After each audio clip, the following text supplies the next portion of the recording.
listening to your radio. Whoa. Cutting edges on your stereo, yeah. Mutabaruka leads the way. So just you let the station play, yeah. Say your teachings got to hold on me, yeah. Well, this is Kimani and you're listening to, Mutabaruka. IRFM, Cutting Edge. Whoa.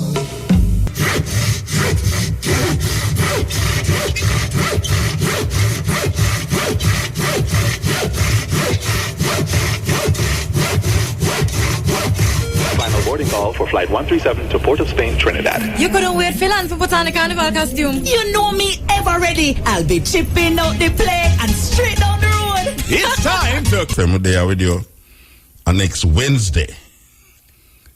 So, well, the things we are going, it hard. I don't even know which part to start. We say, once again, a politician beat the case. You know, say 20 years ago, a politician actually go to prison. Politician not go to prison. One politician, from me born, one politician never here go to prison. Yet still Jamaican people talk about corruption in high places. I don't understand. It looks like Jamaican people wrong. When a politician not corrupt, man, because so much corruption could not go on amongst politicians. And none of them now go to prison, Rasta. I don't understand that. Court say I'm not guilty. People them say must come back in our area. You understand? And work out him thing. Jamaican, we in a serious situation.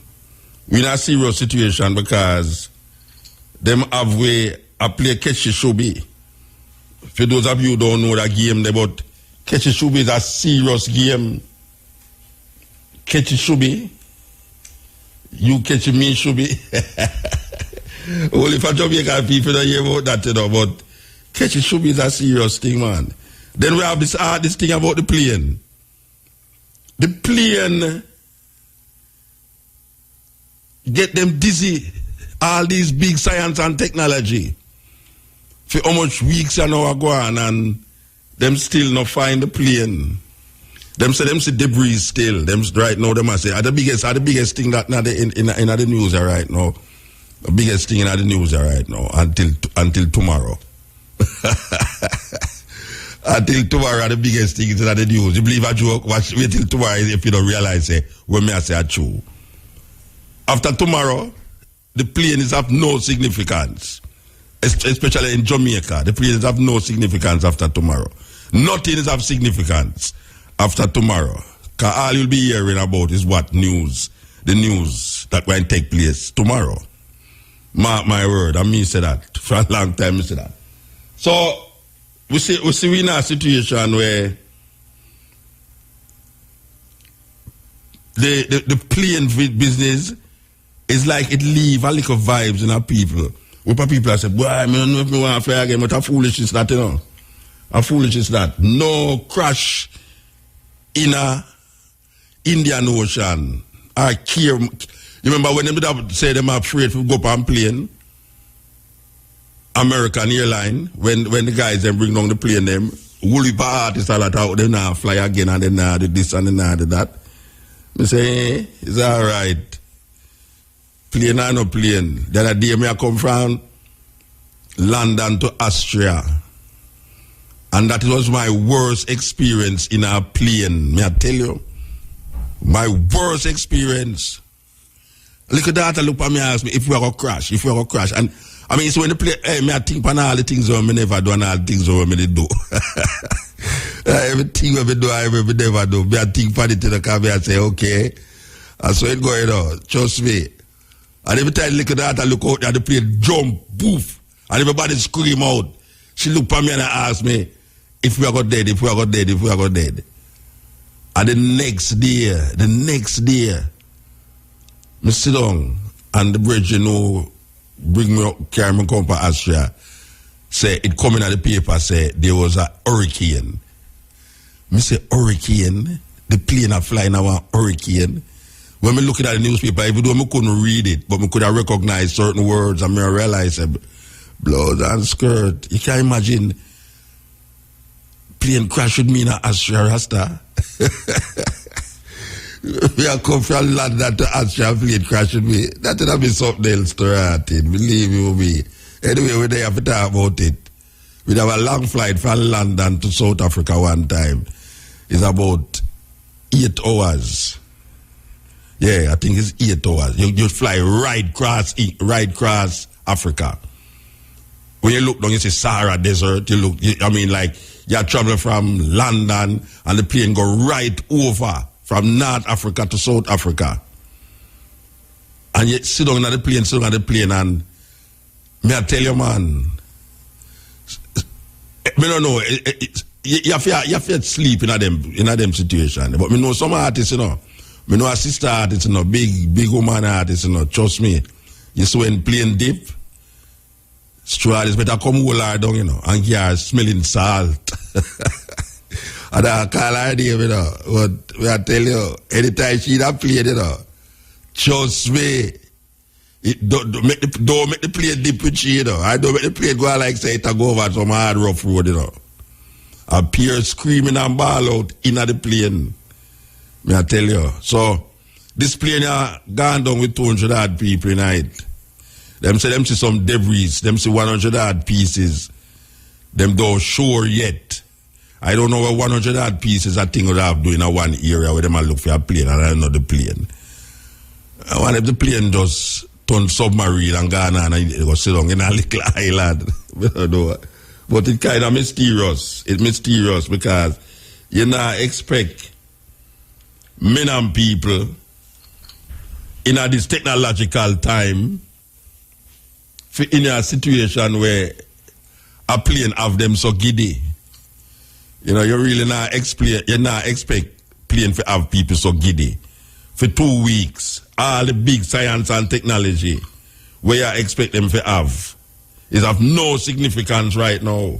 So, we find the plane. I mean, we not expect the plane is in one piece, but for the sake of the minds of people, because you have some conspiracy theory go around the place, you have people that talk about aliens, you have people that talk about Bermuda Triangle. Them don't solve the Bermuda Triangle thing already, You have people that talk about Bermuda Triangle, and you have people that talk about the pilot was an alien, and him take the plane and carry gone on Mars or some outer planet.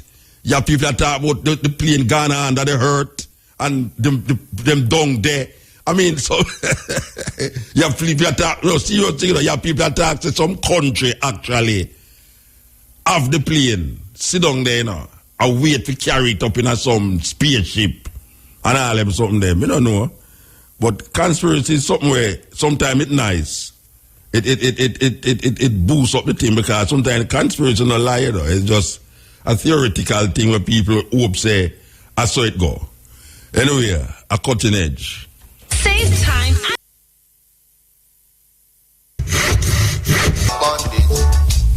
Give us our song with Constabulary Force, Corporate Communications Unit. This is coming directly from them.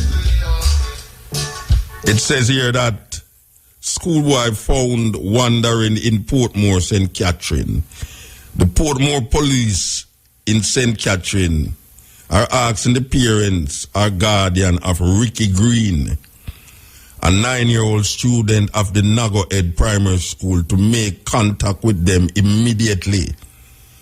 The young boy was picked up by the police about 8:30 this evening when he was seen lightering.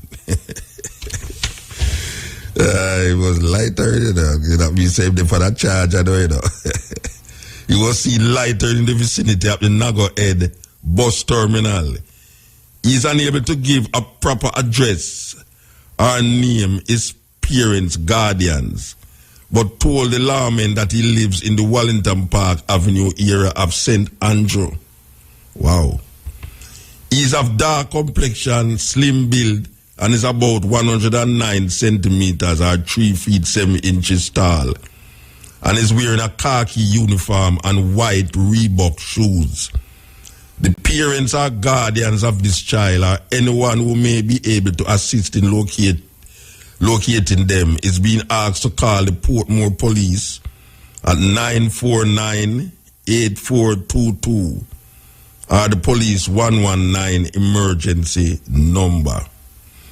That is a little youth going by the parents or guardians of Ricky Green, a 9-year-old student of the Nago Ed Primary School. Anybody know them? Please tell them, say, them picnic there, a police station, them seem a lighter. And that word there is a weird word, you know. Trust me, lightering, it come like trespassing. Anyway, that is a public service announcement from the Constabulary Force Corporate Communications Unit.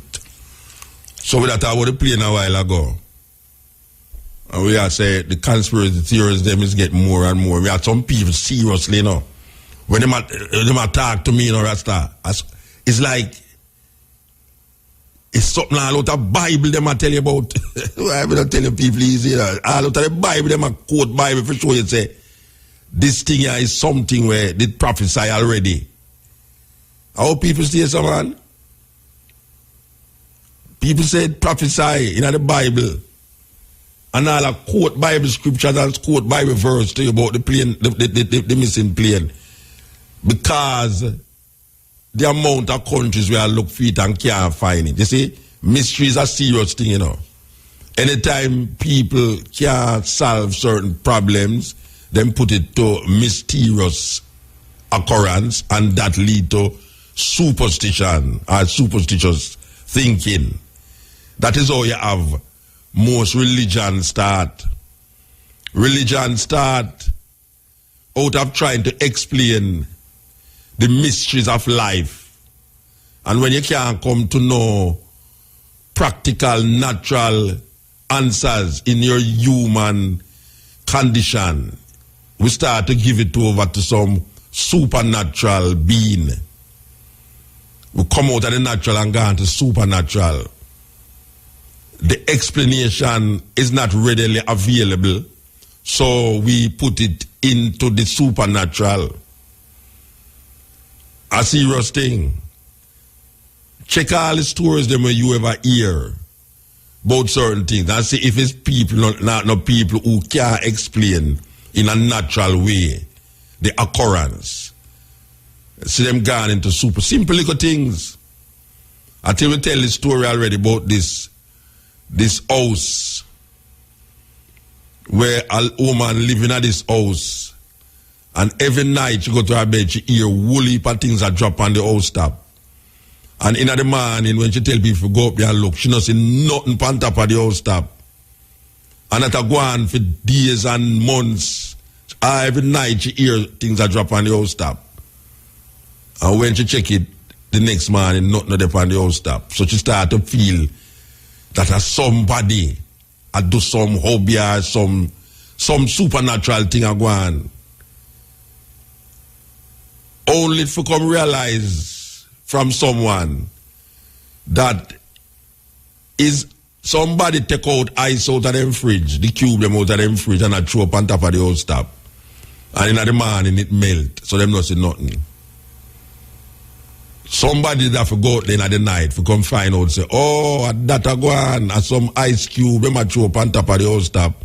And when them wake up in the morning, not there, so them say, a dopey. Dopey at the house. And Jamaican people in a that thinking too.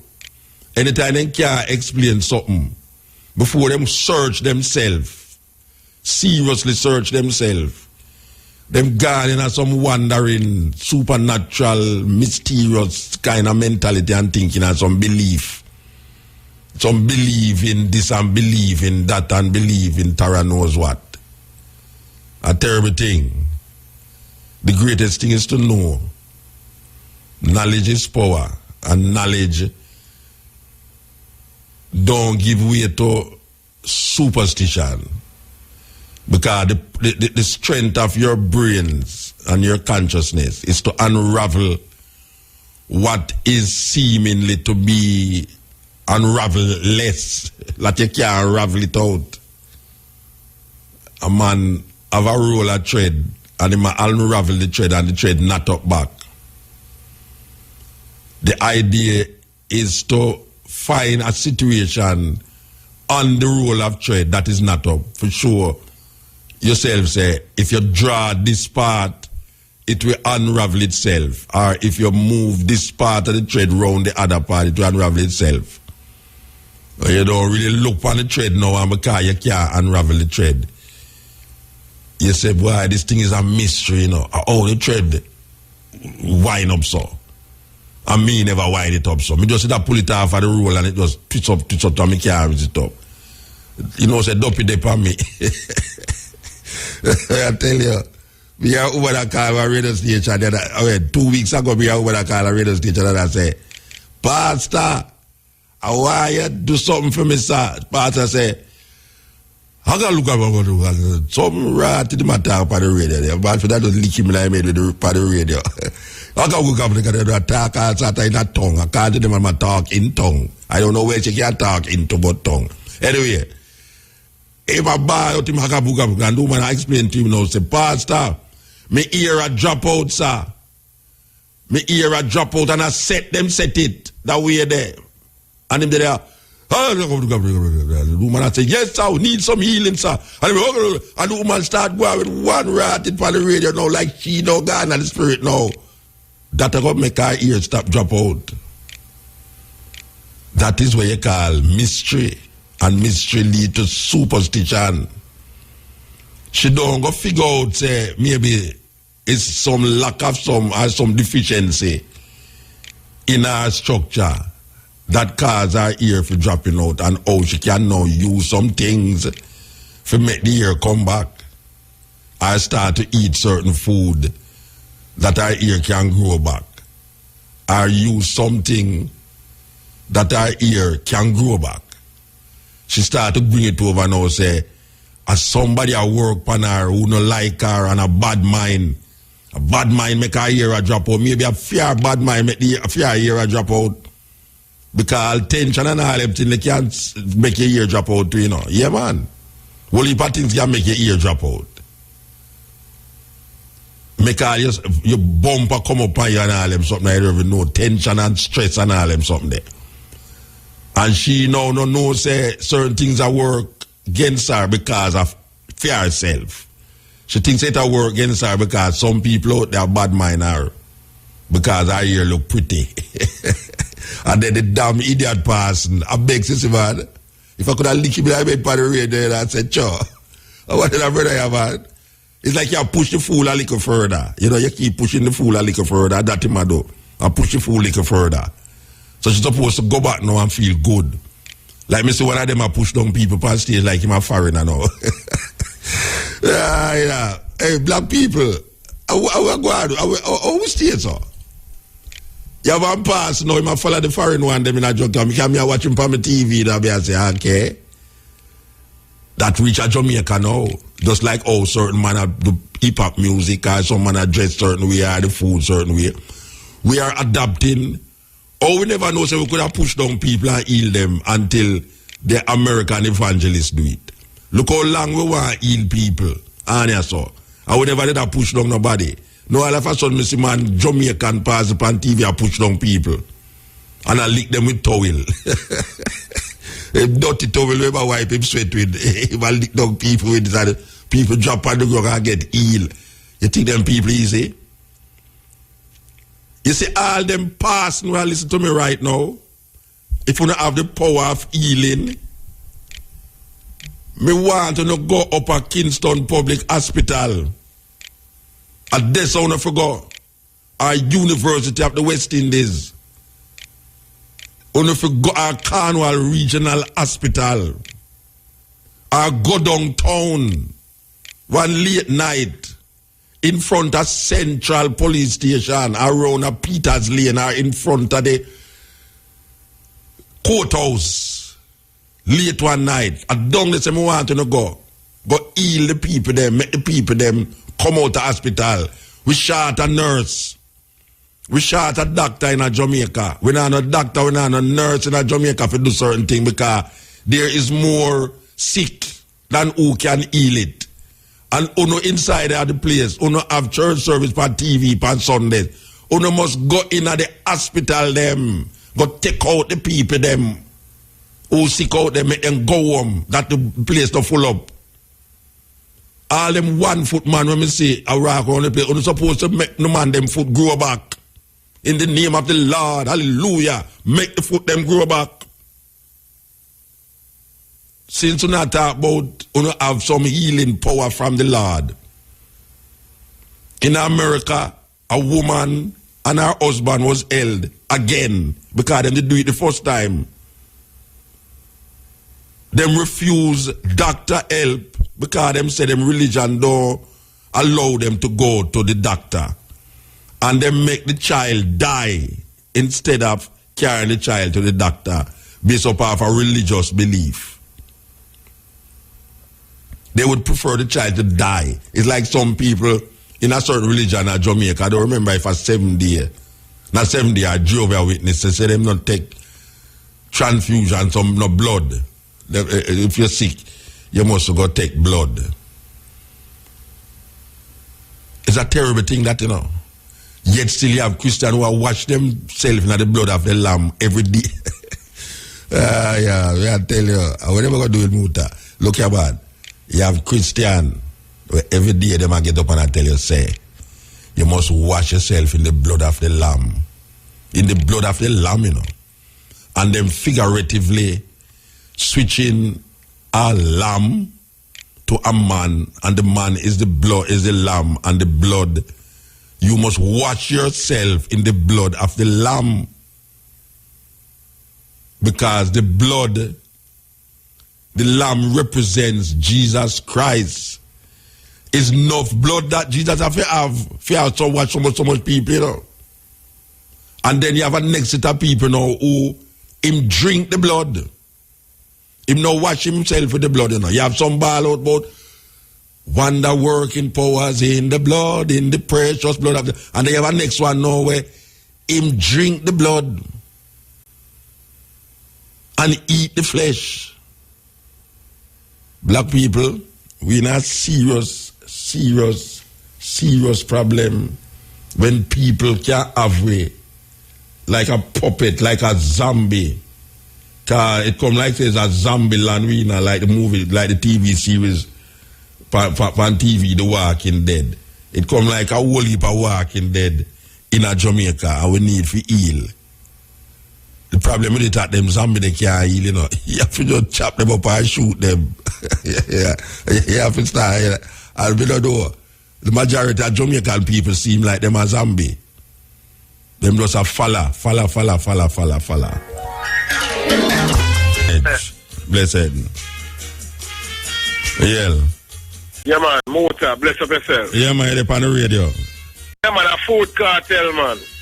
Okay, what food cartel? Today, I'm a general, you know what I'm saying? So where you reap now? What kind of food you reap now? Because if you have honestly, I read right now, no. No, what you're reaping in the food part of the thing. Because you call yourself food cartel for a long time, you know. So you must have a little farm about the place. Well, honestly, I'm not farm nothing but reggae music. Oh, farm reggae music can't eat you right now. Anyway, go and talk. That's why I'm calling it, because guess what? I have a new tune named Better Life. Okay. Yes, I am. I have a next one named Tired, because poor people tired of the hunger them a beer. That's because you not farm, that's why them hungry. Yeah, but me can't farm, me can't pay the water bill, Muta. What water bill? Hear them excuse them, man. You have studio? No, I don't have a studio. They know you make tune every day and you can't get in the studio. Honestly, I'm you talk about you know no water, that's why you can't farm. A fool talk that. Hey, cut the edge. Muta, I'm a general in the man. Yeah. And I'm glad to be on the air for talk today. You get me? Yeah, man. Yeah, right man. Now, put on the covenant, you know. You put a covenant? Yes, sir. Which covenant you put on? Tell me. Yeah, man, I rasta me as a straight, you know, man. Okay, all right, sir. You're not a farm. I'm in a farm. Yeah. I'm land for farm, man. Oh, so no, first it was water, no land. Yeah. Because we don't land, I can't farm. A joke you make, man. You see, you take everything, make joke. The water. So, then why not go? You don't say you don't know water. That means say a water make you not farm. No, you have to say a land make you not farm. So you soon start to say you know they on the earth. You know which part of the plane there in Malaysia. Rastaman, you hear me say about the two elements if you make your farm. You don't have none of them. Find it. No. Okay. Because the water bill too there. Yeah. And them take with the land itself in general. You eat, how much time a day you eat? So what now? How much time a day you eat? I know some motor right about now, you know, I'll tell you the truth. You can't afford no food. In a sense. Okay. So you're hungry right now. You're hungry belly artist. Call it that no. Call it that. You can't name Cartel then, man. Cartel a rich man, you know. Cartel a one big man, you know. Yeah, man. Cartel is the general for everything, don't So it? when you have surname named Cartel, you can't come and talk and really like say you're a sufferer. Cartel no sufferer. Honestly, we are suffering in the mind, you know. You're suffering in the mind. That's true, It's yeah. a terrible thing that you do know. That worse than evil where you just talk about now. So you're suffering in your mind. Yes, man. I've been suffering in my mind because guess what? So what you do to take out yourself out of the sufferation in your mind? Yeah, I just do a tune when I'm tired, you know. So that tired, does that make you come out of the sufferation in your mind? In a sense, with help from you, Mutabaruka, who say the reality of music and want to put reggae music a bit farther in the history of reggae music, don't it? May I listen to you, man? No, ask me nothing. Yeah, May I man. listen to you? Right about now, the food cartel them know about, we give the gimmicks and make people laugh and all Yeah, these you're things. done with that.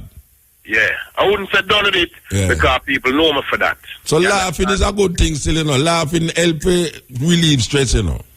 That is true, but guess what? I can relieve the stress when the mind is comfortable. But people hungry right now. So you can't make them laugh. No, them smile. Okay. Laugh is different from a smile motor, and you know that something. Yeah, but me never ask you about no smile. Are you bring up smile and laugh me at that about? Hey, motor, yes, you. You are say them can't make you you can't make nobody laugh now. No, because people are go through rough times. So you want them vexed. Somebody have to talk. So they, and nobody Yeah, not them talk. vexed. Nobody not talk. Motor, somebody have to stand up. So nobody And not stand up. So who nobody not stand up? Well, me will have to take the me will have to go up on the forefront. Oh, that means Right that you now. are you are the leader now then with one tune. Yes.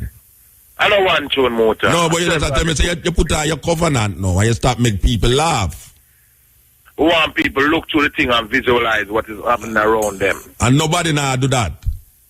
I wouldn't say nobody, you know. Okay. I would have to like about 55%. Them now see it. Of the body. Hell yeah. Okay. There's something there.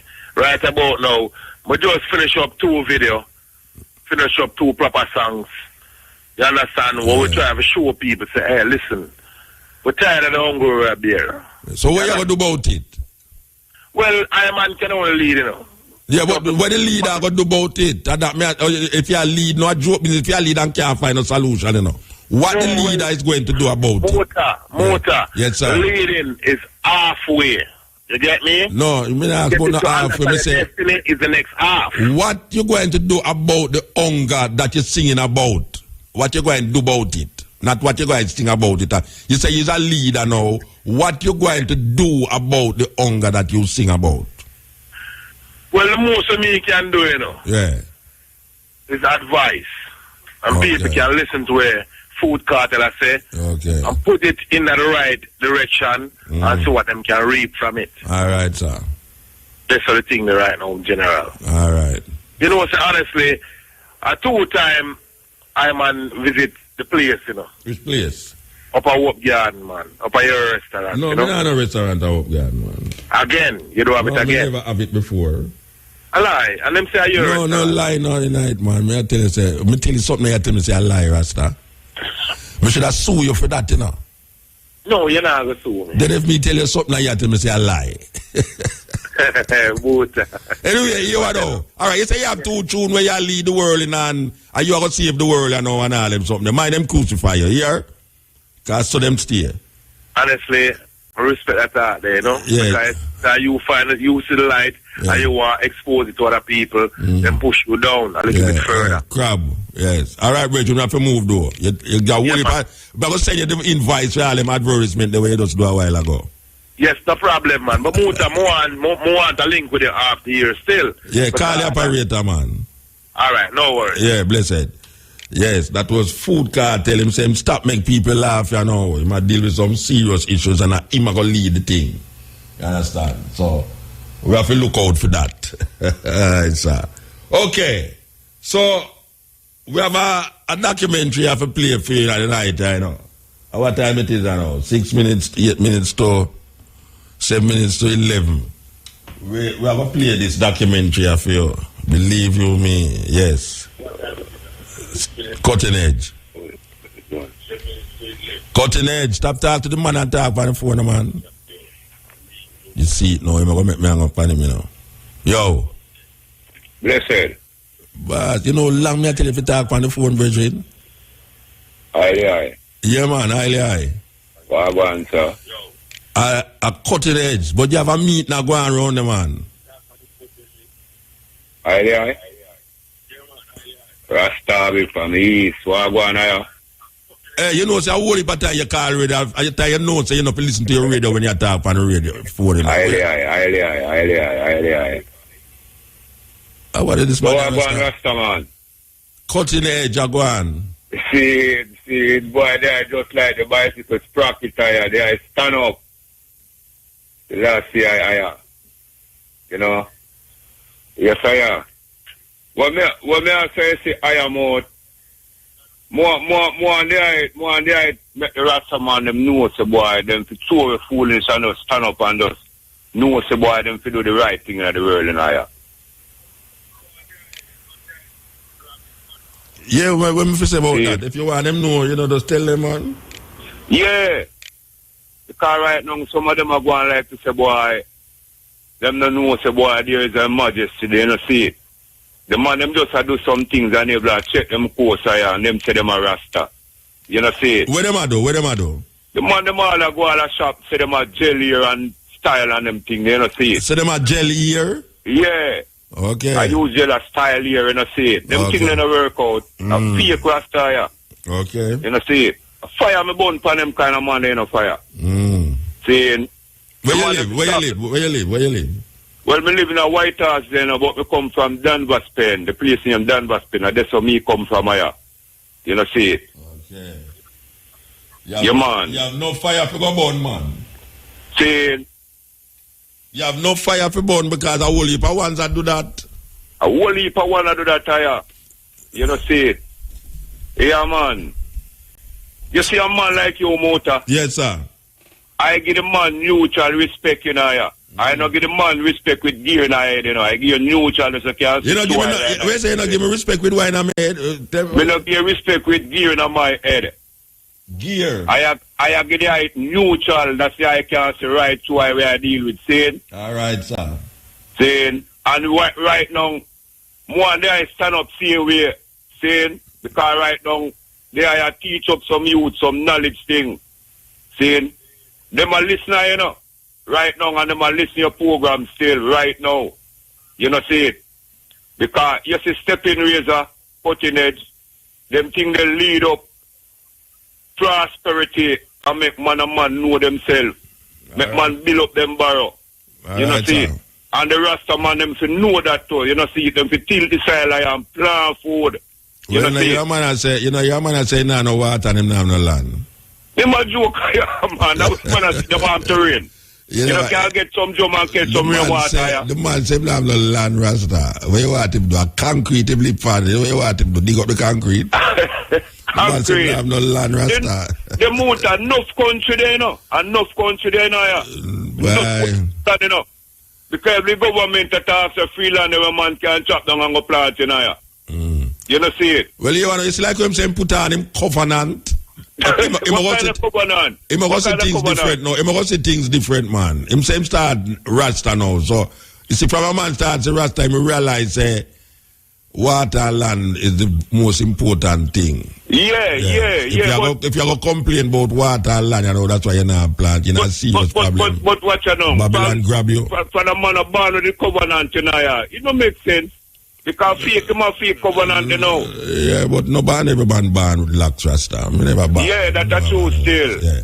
You know, see. But when I say, if you're not planting food, it's because you don't have no water and don't have no land. Babylon grab you. Yeah. Babylon grab you. Yeah. Yeah, because make you wander now in a jungle of madness where you eat every day and you can't plant nothing. You have to realize, say, any man where, say, my Rasta are in this part of the world, yeah, and him can't plant nothing, Babylon have him. Yeah. Because Babylon is supposed to have Rasta in a situation where he can't plant nothing. They know that tire. You know, see, because we say we are Rasta, you know. We are dealing with the alternative lifestyle. Some of the Rasta they make Babylon have them in a fireball. Yeah, I know that. Yeah. And some of them, you know, them ways how them with them a deal with, you know. Yeah. You know, see, real Rasta man, Babylon no have them, the real Rasta man, you know. Babylon have to respect real Rastafari now. Yeah. You know, see it. I saw a man see it now, a man tradition, you know. You see me? Well. Yeah. Because right now, King Selassie put her for man to try to know, say, hey, make I tell you something, Mota. And nothing, you know, man. You know, see it. And nothing I go to, you know. Man say and say, oh, dirty Rasta boy and moldy Rasta boy and thinking Rasta boy. I hate till him still and they feel like I know. You know that? Yeah, man, we know that, man. Whoa. We don't know you that, know, man. See? So right now, if a Rasta man want to make Babylon have him them way there, you know, see it. Yeah. It's up to him, Yeah, anyway, we have to move. So what you do with the man? Where you say them do cream up? Where you say them do with them locks? Where you say them do with them locks? Where you say them do with them locks? They've got to do it. What them to do with it? Yo, you gone? All right, I don't mean like you have. A digital like you have. Man, say never do things to them here. I true, my talk still. You know, me see some man out there now that me I wonder is where I go on. Because the next thing I'm going to tell you, say, I know here I do it. You have some people love tell people them things that just when them want go in a certain little madness, him say, I know that I do it. As a matter of fact, some people say, are your heart? If I ask a man about locks, him say, him locks in him heart. What kind of madness that? Man can locks in his heart. You don't really want your heart look like your ear look. That terrible heart that. That is the excuse all people use. Anytime you do certain things, say, yeah, but you know, I know where you eat. You know, it's like when me in a 12 tribe, that was the main thing in a 12 tribe, you know. Man, I name up him curry goat, how you tell him lightning, him say, hey, you think I tell I go save you. Yes. Right now, is where you eat, I go kill you. And man, I say it's not what goes into your body that defile you, it's what come out. That man used to quote Bible. Hey, the man can quote Bible in a Rasta. And when them do madness, you know, them say, it's not what goes into you, it's not what goes into you, is what come out. And did not the Lord said, rise, Peter, kill and eat? Go through some blows and skirtings with the people in the Rasta. And we are telling them about food and the ital liberty and them thing. The man leak that down. So you're ismist. You deal with ism and schism. You know, see, Rasta now deal with no food doctrine. You better find a food doctrine, you know. With all the things that we surround with us, we better find a food doctrine. And if you don't find a food doctrine, you better find millions in the bank. That's when you take down stick, you can go get some kind of reprieve. When you don't live. When you don't eat the mad food and the crazy food, make sure so you have a whole heap of money. Because you see now, poor people are dead in a hospital because of some simple little sickness. We could not get better because they don't have no money. People just are dead, so. Them not tell you. You don't see it in the newspaper because no shot them. The people them who are dead in the hospital and shot them get shot, you know, so you know, I go see it say, you know, man dropped down in hospital from whatsoever. But no people are dead. I go hospital and are dead because them say them want this and them want that. And this a doctor say, you have to go get this and you have to go get that. And you can't afford it. You never tell about money can't buy life. Not now, maybe then, but now, you have to have money.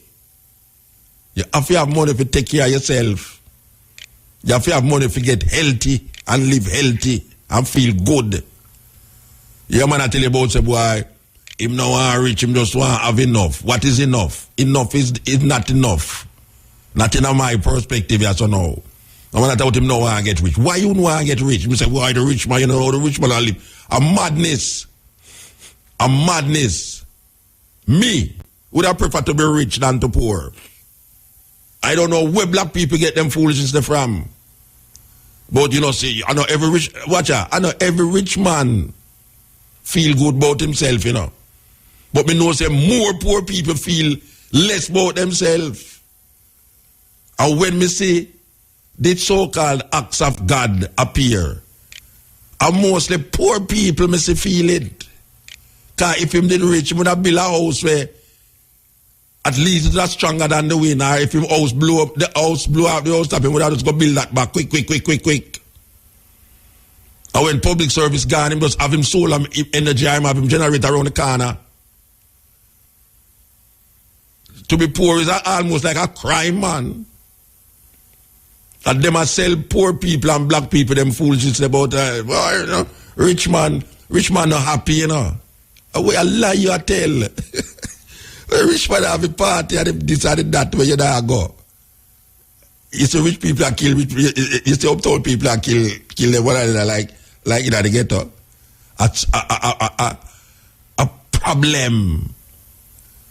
To be poor is a problem. Especially when it comes on to death, life and death. Because right now, enough black people are dead, don't have KPH, where you not hear about. And the only reason why them die is because them cannot afford the medication. Or when them go to the pharmacy, them can't afford the medication where the pharmacist tell them, say, go and pay the cashier. Or when them show you the doctor paper, and them come and say, you can't just give me a little checkup on how much money this going to come up to. And when them look on it, them see it mark $100,000, them just turn out and go call them pick me a foreign. And them pick me a foreign and say, boy, me can't afford them things there, yeah. All the things that you with their foreign, we better have down, you know. And that just make you just gone and just dead. While rich guy just go so blue man just fly go Florida. Or just go up at the way name the center. The trade center there. And just heal up himself. And your man I tell you, say, boy, him not no water and him not have no land. What a problem. Cutting edge. I'm there. I tried to sieve out the thing. I tried to sieve out some things, boy, because I don't understand is where I go on. Well, myself, I don't understand anything to Muta, but trust me, we are laughing. I feel laughing there, I laugh myself. Where you laugh at? Tell me where you laugh at. Because my people say you're mad at Muta, mad, you know, because that them say no Muta, mad, the youth, them. Muta, I tell us, I don't know. It's what that's a in your place there. It seems like, I don't know how I'm going. I want to find your pillar.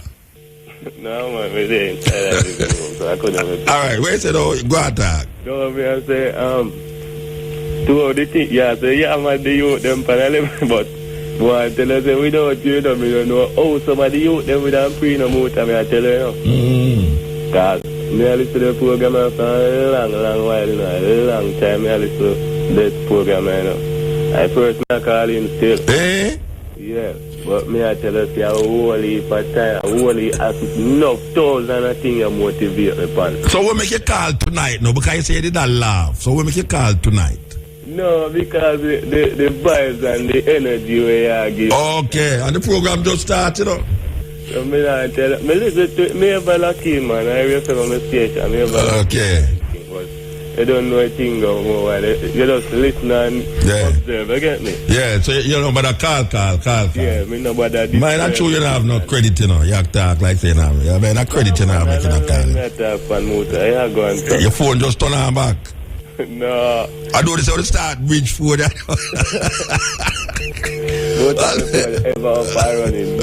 Lime! Jamaican people find a way up a bridge to the phone. But you are going to hey. Some work you are going to do, I tell you, you motivate the youth. I want to say, I saw many rivers to cross, you know. May I tell you? So, but you know, the man say, him not no water, so we must cross river. What other part them not even get to it? A desert, I mean, I say him not no water, so you can't tell him about to cross the river. I want to, the farming thing, the whole farming thing, where you have to farm this thing and the whole farming thing. Me don't understand what you are saying, brother. From me a little youth, me a farming and I know my thing not get no better, you know.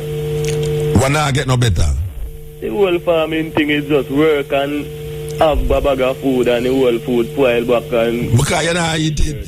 You plant too much for sell. You plant for sell. No, but it don't make sense you work that hard, you know. No, hold on. Stick up in here now. Yeah. We have missed the boat with this thing, you know. You see what problem with Jamaica? We have produced things for export, and we now produce things for surface the population. You know what we should have do? We should have produced things for make we alright, and then the excess we sell. Because I see people plant carrot and sell the carrot at market and go buy tin carrot juice. So what we should have do is really make sure that we are right first, and then we left we export. So you say, you know where you say, boy, you plant and nothing now get better. Warm to the time when you plant, you not eat when you plant. Yeah, but... Yeah, then, all right, now, if you say, nah, you're not going to get a next job, but that no means you must stop plant. You must plant to eat when you eat. We can't stop farm more. No, but you say, you know, see it get no better. You say, you see it get no better. The whole... Based on how me hear them say the farming thing, me think could have a way of getting the food out. Oh no. Both you and other some people. What you talk about, Bridget? You mix me up with RC, you know.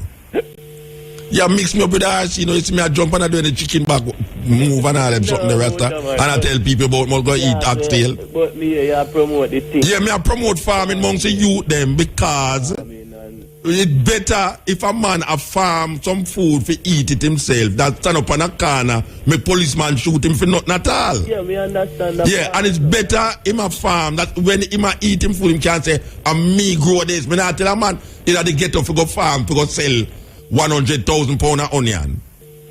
Me not tell a man to go farm in a Tivoli garden to go sell food. Me I tell him say, at least some of the things where you should eat, you should have it for yourself that you don't have to go buy it. Me not tell a man to go export, to go plant in a trench town for export nothing. Well, me I tell him to plant in a community that if him used to have color, hey, watch out. There was a time in that, you see, Olympic way. Yeah. Olympic way from down a 3 mile, they go right up at the top, you know. A pure coolie used to live out there, you know. And a pure calalo used to grow out there. And you see, any Sunday at all, you can go out there, you can get calalo for buy and pop chow. All right. When me I say, them people, they never used to export calalo, you know. Because them know say Sunday, everybody going to come there to come buy them calalo. And them now also can eat out of them calalo plant. Yeah. Me not tell no man. Me I know Mr. RC, we are talking about export, this export, that you know. Me I say, we, a little man in a corner, should have able to help himself and save at least $100, $200 by helping to feed him family. And him not. So if you are plant 100 pound of onion, you know, and RC can't get to sell it for you, you're not serious problem. You can't tell me say me must help you to get it sell. Me not tell a man to go plant nothing for go sell to America. Me I tell man to plant something to help himself in terms of how he might eat what him eating and how him eating. Instead of him go the fast food, American fast food, we are poison way. He will have him own little vegetable garden where him can go pluck him little thing and cook it in him yard. At them little farm in them yard, we not talk about not 100,000 land where you plant your pineapple pan if you go make pineapple juice for send go foreign. But based on how the brother we just talk to you answer, you know, where you are telling to farm. I know that level him think. Which you mean Vibes Cartel? You mean Cartel? Cartel. Eh? I know that level him a pre-fan cartel. Him can't tell me say him not have one look landscape on here. No, because you see him a seen a music, him a work with him a farm music. But the level where I take it on now, when you are telling me farm, my things they are telling me farm a big piece of land. Yeah, but me not no big piece of land. Me not no whole heap of acre. Me not no acre land, you know. Me not one family where left land for me, you know. We don't want to have it. Yeah, but when me I tell you say, me a so. Don't have no acre land and plant no food pan, you know. But me know say it important for you have something that you can alleviate certain things for yourself. That means say anytime you want a little food, you cannot go in and pick in your garden and run go back. You have tomato, you can cut up your slice of tomato. We understand what yeah, that's what we are talking about. Yeah. There was a lady who me used to work with, man. Yeah. And that lady there, well, her yard concrete, and you know what she do? Yeah. She cut off some plastic jump, and get some dirt and put in it. You might tell a man them say fix. In that's how she plant most of her things. Them not tell you say a man show me some, you know the buckle them with water coming out. Yeah. Them cut the buckle, slice it right down. Yeah. And put dirt in it. And if you ever see the lettuce and the scallion where the man having at the buckle them is, and them take them send some picture come show me. Enough for them to produce no motor. Me know people in America right now. Me know people in America where a plant on top of them what them call it high-rise building, and I reap food from them high-rise building. You have a brother, not a brother. You have a sister who call me from in France, somewhere in the south of France there. But show me all a picture a garden. Say from she hear me attack, she start plant a little garden on top of her house top, and it was so it just give her a different feeling. You know what I say? So me not a bungle man where I tell a man about we need to go export food. No, me I say we need to have food for ourselves that we don't have to import so much food. Because 60% of the food where we eat is imported food. And so it's going on. So if we are import 60% of our food and we are planned food for export, you know, it's a madness. A real madness, motor. Well, that's why you have complaints. Say you plant how long now, you know, see that get no better. That's why you have that. We not complain. The way you do, you complain, man. You going? You're one of the Malaysian them in the plane we can't find. Just I say, you tell the people in the farm is like a thing where we could make a different living out of farm. No, me not have to make no living out of no farming. You know. Me I say, listen to what me I say, man. But me I tell you, say that level them that thing. Yeah, but let me get it clear to you. Since you did that thing one way, let me tell you what me I say. Me already get it clear since. No, but let me say it again. Give me a chance to say it again. No, you know what I mean. On my program, I can't say it 100 times. What you talk about? But me not pay digital though. Tell me now. Me not pay digital. You pay digital. That's actually me I pay them. That's why I know why you pay. All right, go on, talk. Where's your officer? But me want to know still. Me love how you motivate you them for everything. Yeah. You see the whole heap of ways them put it to this life thing, you know. Yeah. Them have a bag of a road where them are show we, you know, where them are say at the right road, you know. So me just like how you outline the thing to the youth, them and make them know say how you have to just stay positive and stand up for your right, you know. Yeah. You see me? All right, sir. I just love the thing I go on and I just go and keep on doing what you do, isn't it? Yeah, man, give thanks, Bridget. Yeah, man, bless. All right. So now that me lucky, man, me can't show me that go say, well, no one here again. You see, when me tell a youth to go plan something, me not tell him to go plan something, to go make it a profession, you know. Me never tell a man if he stop sing and go perform farm or stop look girl and perform or whatsoever man do and go farm, you know. Me I say 60% of what we eat come from foreign. That means that most of the food we eat is foreign food and it is not safe. We can see that, we can show you document on top of document to show you say most of the food we get from America is not safe food. So I am saying that we should take the responsibility upon ourselves.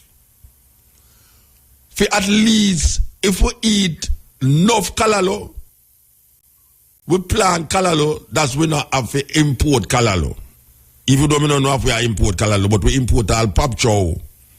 We import a whole heap of the vegetable them we eat, onion, tomato, lettuce, all of them things. I say, at least we could have alleviated the burden of importing all of these tomato.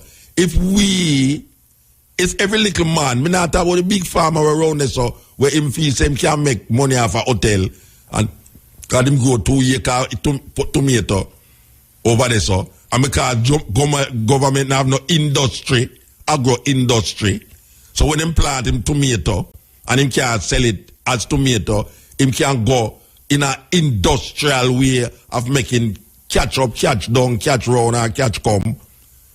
Him need to have scallion time and all everything when him can make sauce with it, for support Jamaica, and what left him can export it. I am not really talking to those people because those people must know what them doing when them have 1,000 pound of melon and them don't know I'm going to sell it. You understand? Because we probably man who are grow certain food, them not eat it. Me I say we need to set up a situation where we plant the food that we eat. And if you're into cow rearing, if you don't mean no nyam cow, it's better we have our cow than go get oxtail. Simple. It's better we have our chicken than we go import chicken with that grow without feather. And now them reach a Jamaica too. So, and that's all we say. We just say, help yourself. Help yourself. Every little make a muckle. Every little make a muckle. You understand? What you have excess, you could all swap it to, barter it. Yeah, you have people over there, so him have okra, you have tomato. You say, boy, right now you want to see my pot look like it want a little slippery night, you know. And him say, you know, say, tomato too expensive from foreign. Him you go so bam. You get 2 tomato, you get 2. That's how we know it. That's how we did know it in Africa. That's how we used to do it before guys come, they come show you something different. Whenever they have plant food in Africa for send guy Europe until them come then I tell you so them want flowers. And at that cripple Zimbabwe. At that cripple Zimbabwe. Because most of the farming was to export for England, especially flowers. So we was trying to satisfy European taste, same like the cane, long as so. But the reason why we was planting cane is not for ourselves, it's for help white people in England with their rum and them sugar taste. We never did eat cane, long as so. Or if we did eat it, we have to teeth it. Right now we reach a situation where we need to feed ourselves in abundance. We need to have food that when we have food for ourselves, it's a simple thing. Who can fight that? Any little thing. That's why I tell you, the little man when him cut off the thing. Your brother called me and tell me, say, don't a Portmore. Say, a man put one of them, the water tank on top of him house and cut it. And right now him have plant now a shoot up on top of him house top. I think a joke business that.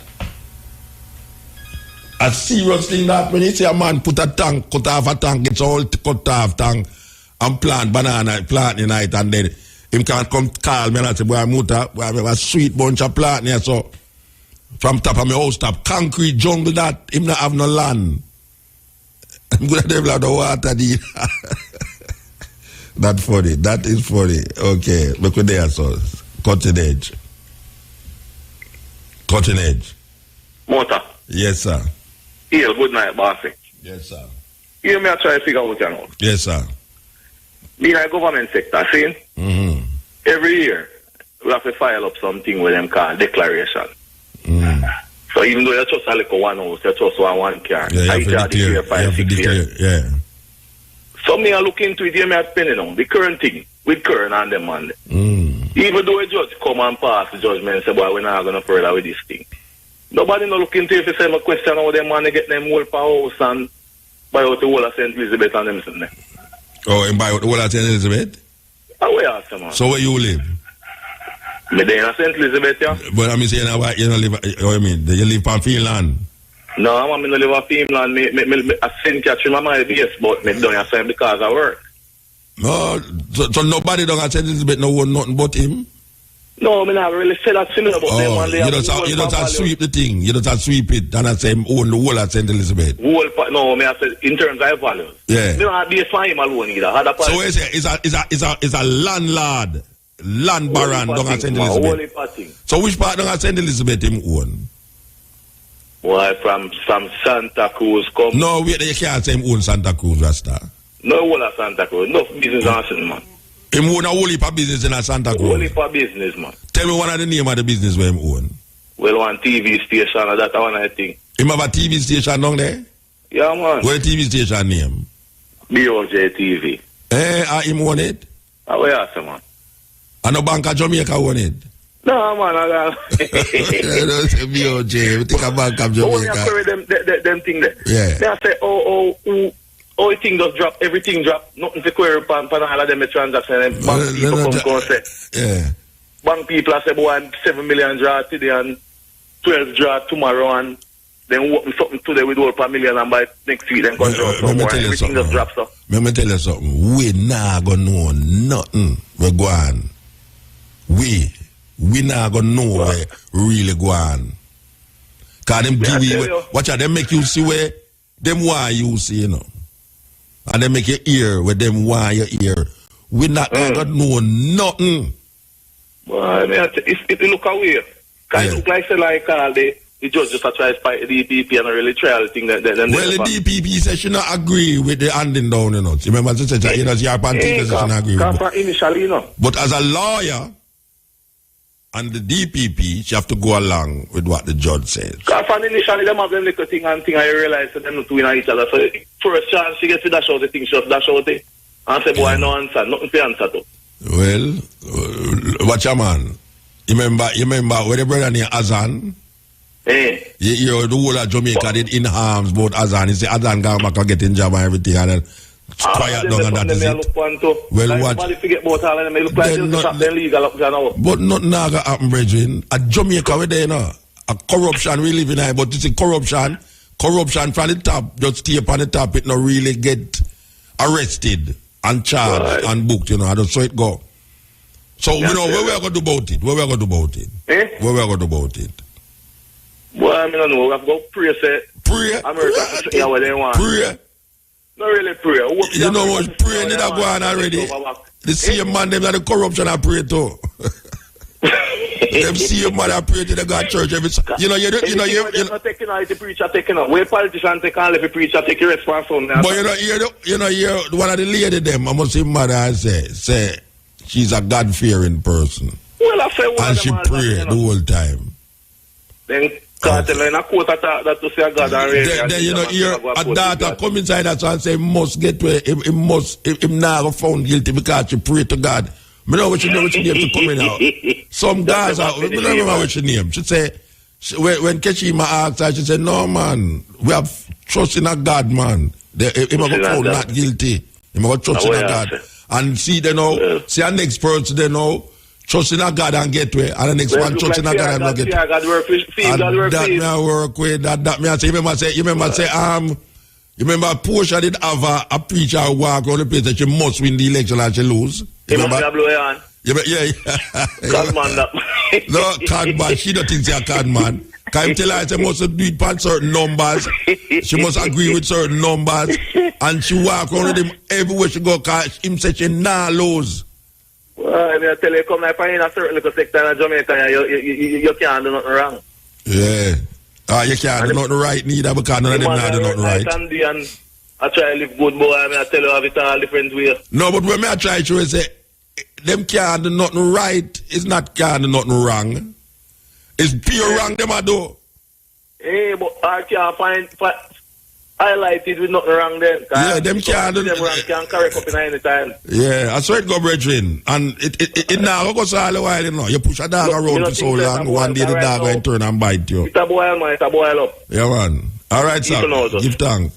Bless up. And it's not even water boil, you know. It's cornmeal porridge. You think cornmeal porridge, that's some easy bun that. When that goes up, pop. You ever see cornmeal porridge too thick? And when it goes up, it gets some ear and it goes up, pop. Make that drop on you. And that's a Jamaica so there, you know. That cornmeal that we have bubble and move. And then all of a sudden you just see it goes up, pop. And just pop. Seriously.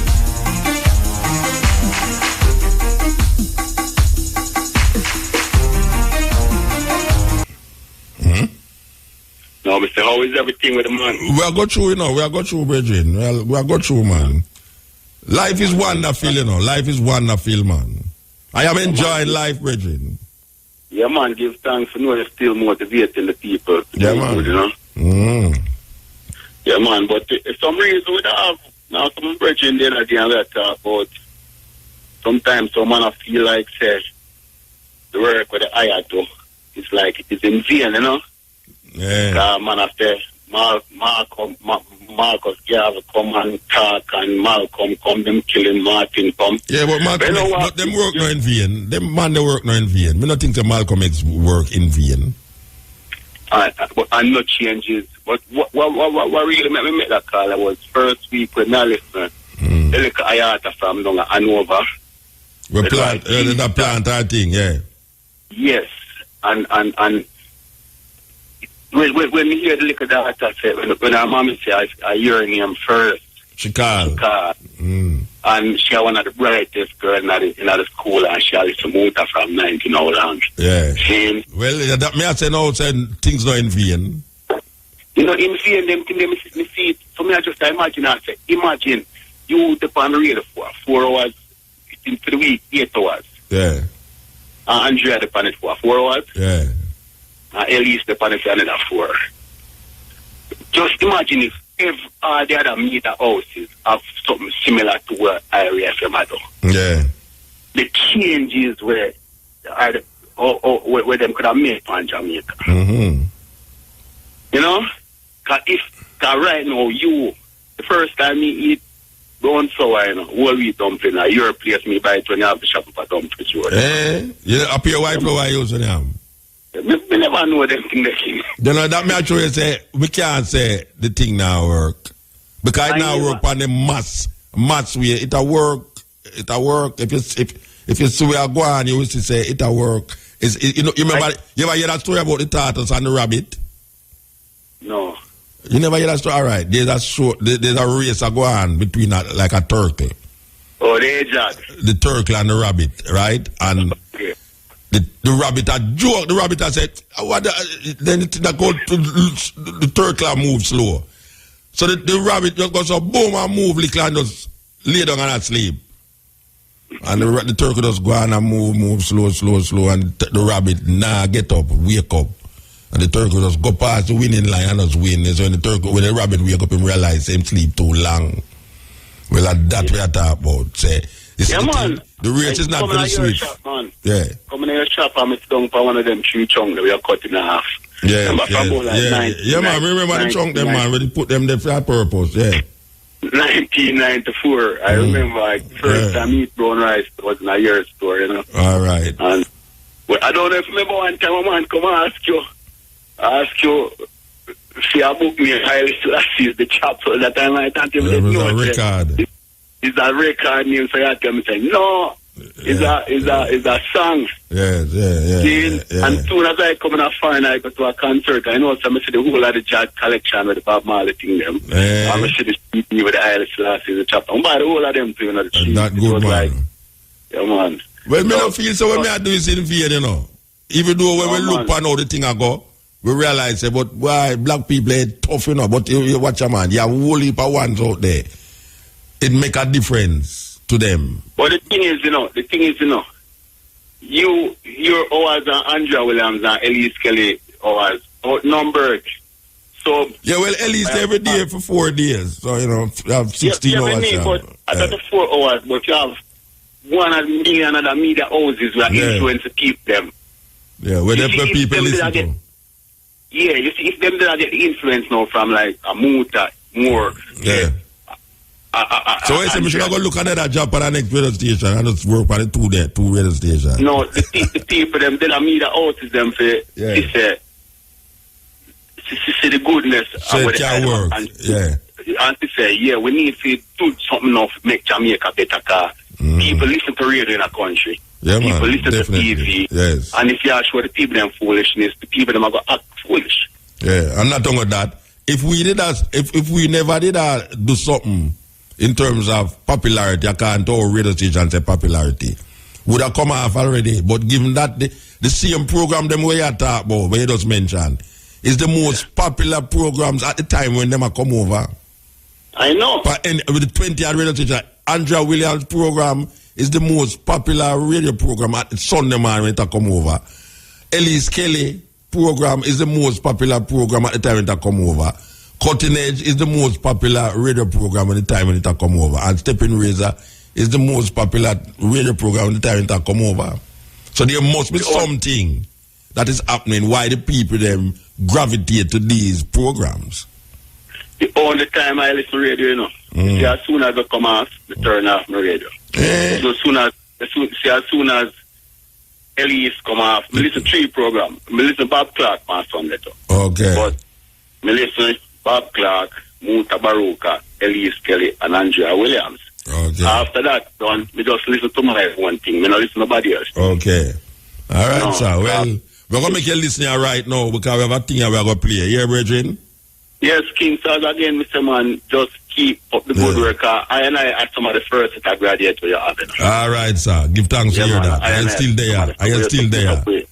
We used to hang up with antenna with our clothes hung out. I'm not what it them time. I was living a red on the grill. Yeah, you're in upper 6 now. You move from 6 to upper 6 now. Yeah, I internet reality, I don't fight. All right, Bridget, give thanks. The more life and more strength and prosperity for the higher king. Yeah, blessed. Yes, all right now. A couple of years ago, we play a documentary named Meet the Truth. MEAT, Meet the Truth. And we also played it when we did have the TV program named Simply Moved Up on CVM. We played it, pan it as one of the program then. Well, as you know, we don't have the TV program again, but we still have the radio program. Well, it's one time we play it, and we're going to play it back tonight because we're in the food vibes. There's the food vibes, we and environmental vibes, and nature vibes, and spiritual consciousness vibes, and all them things there. You know, it's them things there we into over the years, and we're still into it. We now come out there because we feel say that is the way to go. We say ital, them say organic. You know, we say ital food, them say vegetarian food. Them call it lacto, vegan and all these things. But this documentary, I want you to listen to it carefully. This is from coming out of Germany from a woman who's part of the ministry in Germany. And she's showing you that meat eaters is causing more pollution in the atmosphere than car and bus and plane and truck. You hear what I say a while ago? Meat eaters is causing more damage to the environment than car, bus, plane and truck. We're going to play it, let me hear this phone call. Blessed. Mota. Yeah, blessed. Yeah, man, I say, if you have a mind and don't want to farm, and what can a man talk about? You don't have no water when you have rainfall. You can build catchment. Well, maybe maybe in the place where he live, I know him own it and I rent him a place. Maybe it's an apartment building him live. Mota, indoor farming. Yeah, me know, but him don't know about them something, man. The man say my farm music. I want to produce food. I not produce food that way. I have a name Food Cartel. Come on, man. Well, the food when I talk about is food for the soul, food for the brain, food for the spirit. What is it about that? Any type of farming in a motor and fun, you know, carry the stuff. All the farmer we are ball say, him a farm thing and it a spoil for him. He not produce in farming. Nobody don't know him as farmer. Motor, you know, one community you are farmer. You have a look at thing and move house to house. You have to promote a thing. You can't sit down and make the things that might spoil up by them. Well, I only if a farmer things spoil up because RC, they then I tell people for planting and them not have nowhere to put them on the people them things. Yeah, motor, you have a market in a motor, you have a house, you have a community where you can move. No, but you see, all right, you see, if I was the minister, I mean, as I said that, if I was the minister, I would put more emphasis in trying to alleviate the amount of food that we import and deal with the local market before we try to go to the foreign market. Because when you tell people to plant thousands of this because foreign market need it and foreign market need it, people just turn to that. People just say, right, the government have a way for export onion, you know. We're going to plant thousands of onion, and when they get plant the onion, now it's too much.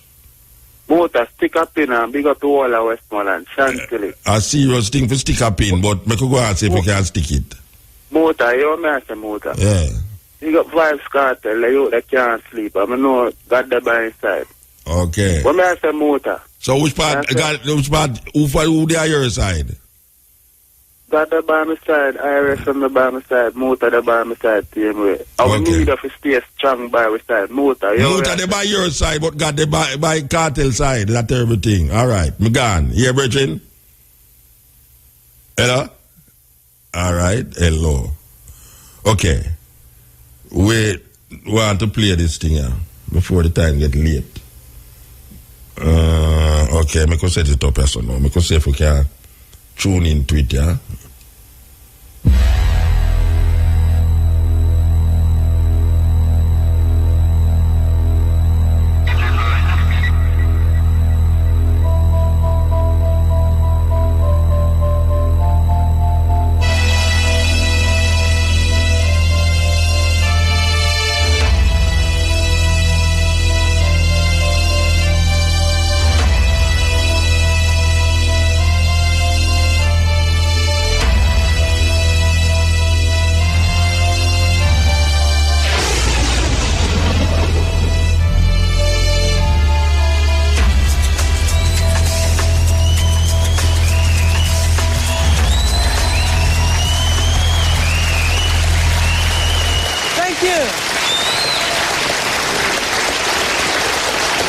Thank you. My name is Marianne Thieme and I'm a member of parliament for the Party for the Animals in the Netherlands. And our party is the very first in the world to champion the rights of non-humans in the national parliament. However, there are other problems in the world aside from animal welfare. So tonight I'm going to tell you some very hard truths about what we are doing to our planet. And I'm so pleased that you are ready to face up to these realities.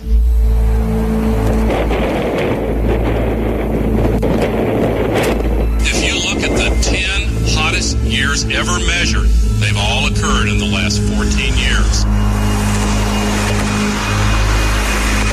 The world is heating up fast and we have ourselves to blame.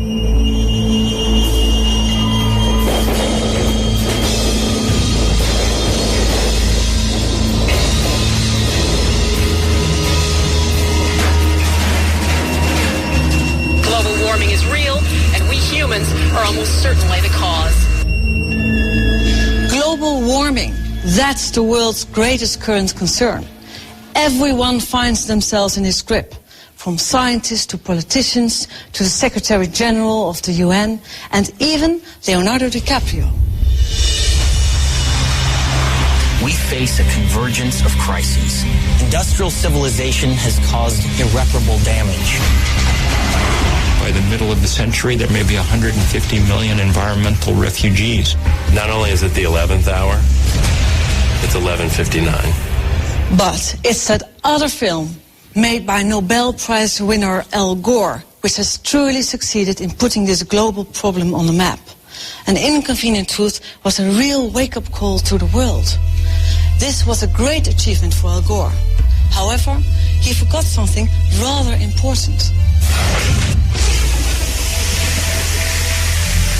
The consequences of global warming are enormous. The climate researchers from the Intergovernmental Panel on Climate Change have estimated that by the year 2100, 1 to 3 billion people will be in dire need of fresh water. Hunger will increase throughout large parts of the globe. So it should come as no surprise that global warming is currently our foremost concern.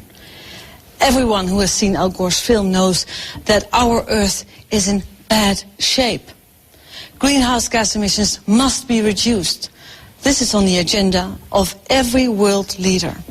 The causes of global warming must be dealt with now. And so, together we must identify the greatest emitters of greenhouse gases in our society. What do you think? What are the sources of greenhouse gases? The cars we're driving and the water waste and all the trash we don't care where we're throwing it. That's what I think. Cars, buses. It's industry, it's gasoline, it's energy use. All the fumes from Cars, too many vehicles maybe. fumes in the air, all the gas and people driving in the city. Cars, factories, planes. I imagine the aviation industry hasn't helped. I mean, one airplane can fly across country and it's like 40 tons of carbon. 40 tons, that's a lot. I think in one word, I would say pollution. Coal power stations, gas power stations. People using more energy than they need to. We are wasting a lot. An excessive use of gases. And also coal burning stations, especially in China. All the pollutants that we pump into the air day after day. Yo, you have to do stay positive and turn up to your right. Yeah. You see me? All right, sir. I just love the thing I go on. I'm just go and keep on doing what you do, isn't it? Yeah, man. Give thanks, Bridget. Yeah, man. All right. So now that me lucky, man, me can't show me that go say, well, no one here again. You see, when me tell a youth to go plan something, me not tell him to go plan something, to go make it a profession, you know. Me never tell a man if he stop sing and go perform farm, or stop look girl and perform, or whatsoever man do and go farm, you know. Me I say, 60% of what we eat come from foreign. That means that most of the food we eat is foreign food, and it is not safe. We can see that. We can show you document on top of document to show you say most of the food we get from America is not safe food. So I am saying that we should take the responsibility upon ourselves. For at least if we eat enough calalo, we plant calalo, that's we not have to import calalo. Even though we don't know if we import calalo, but we import all pop chow. We import a whole heap of the vegetable them we eat, onion, tomato, lettuce, all of them things. I say, at least we could have alleviated the burden of importing all of these tomato if every little man, me not talk about the big farmer around there, so where him feel him can make money off a hotel and got him go 2 acre tomato over there, so and because government have no industry, agro industry, so when him plant him tomato and him can sell it as tomato, him can go in an industrial way of making catch up, catch down, catch round and catch come. Him need for have scallion time and all them things when him can make sauce with it for support Jamaica and what left him can export it. I am not really talking to those people because those people must know what them doing when him have 1,000 pound of melon and him don't know him going to sell it. You understand? Because we probably man who are grow certain food him not eat it. May I say we need to set up a situation where we plant the food that we eat. And if you're into cow rearing, if you don't mean on nyam cow, it's better we have our cow than go get oxtail. Simple. It's better we have our chicken than we go import chicken where they grow without feather. And now them reach a Jamaica too.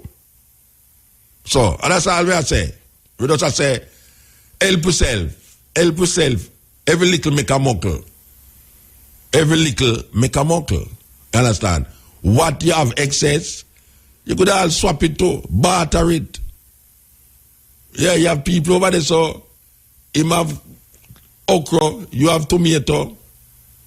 You say, boy, right now you want to see my pot look like it want a little slippery night, you know. And him say, you know, say, tomato too expensive from foreign. Him don't go so bam. You get two tomato, you get two. That's how we know it. That's how we did know it in Africa. That's how we used to do it before guys come, they come show you something different. Whenever they have plant food in Africa for send guy Europe until them come then until they them want flowers. And at that cripple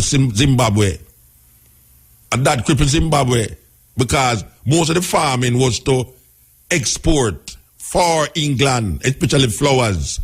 So we was trying to satisfy European taste, same like the cane, don't you so?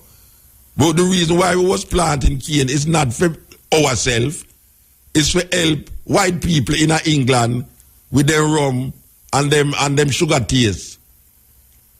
We never did eat cane, don't you so? Or if we did eat it, we did have to teeth it. Right now we reach a situation where we need to feed ourselves in abundance. We need to have food that when we have food for ourselves, it's a simple thing.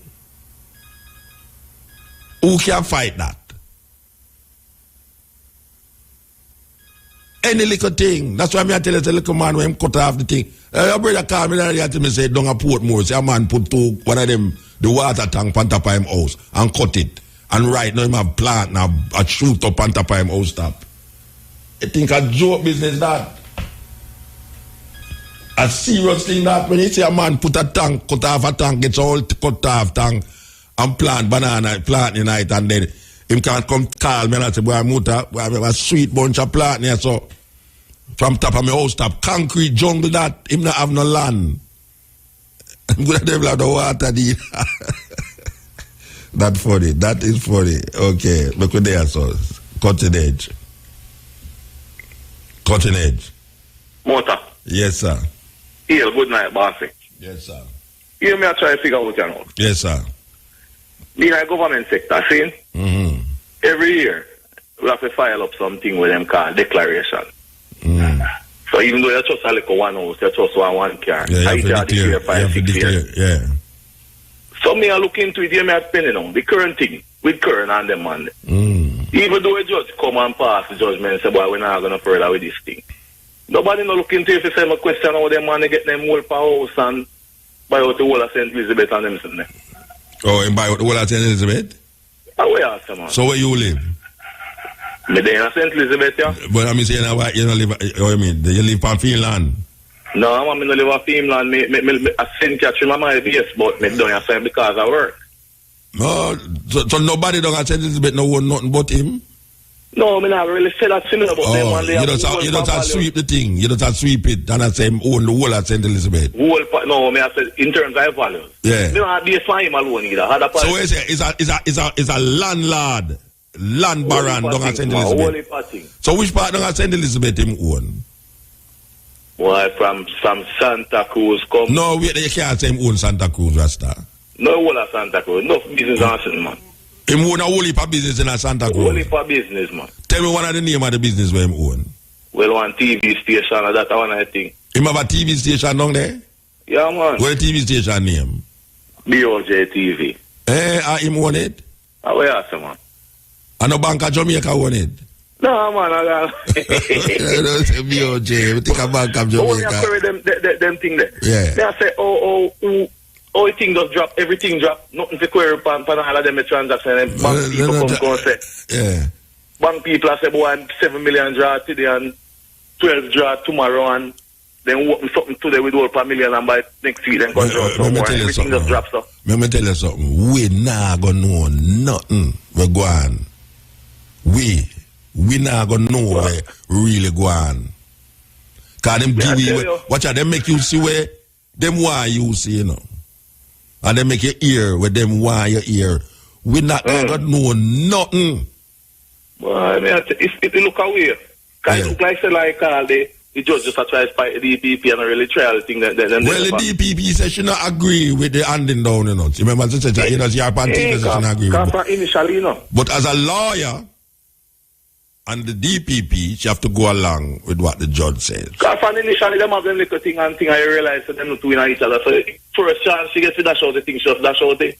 And say, boy, no answer, nothing to answer to. Well, watch your man. You remember where the brother named Azan?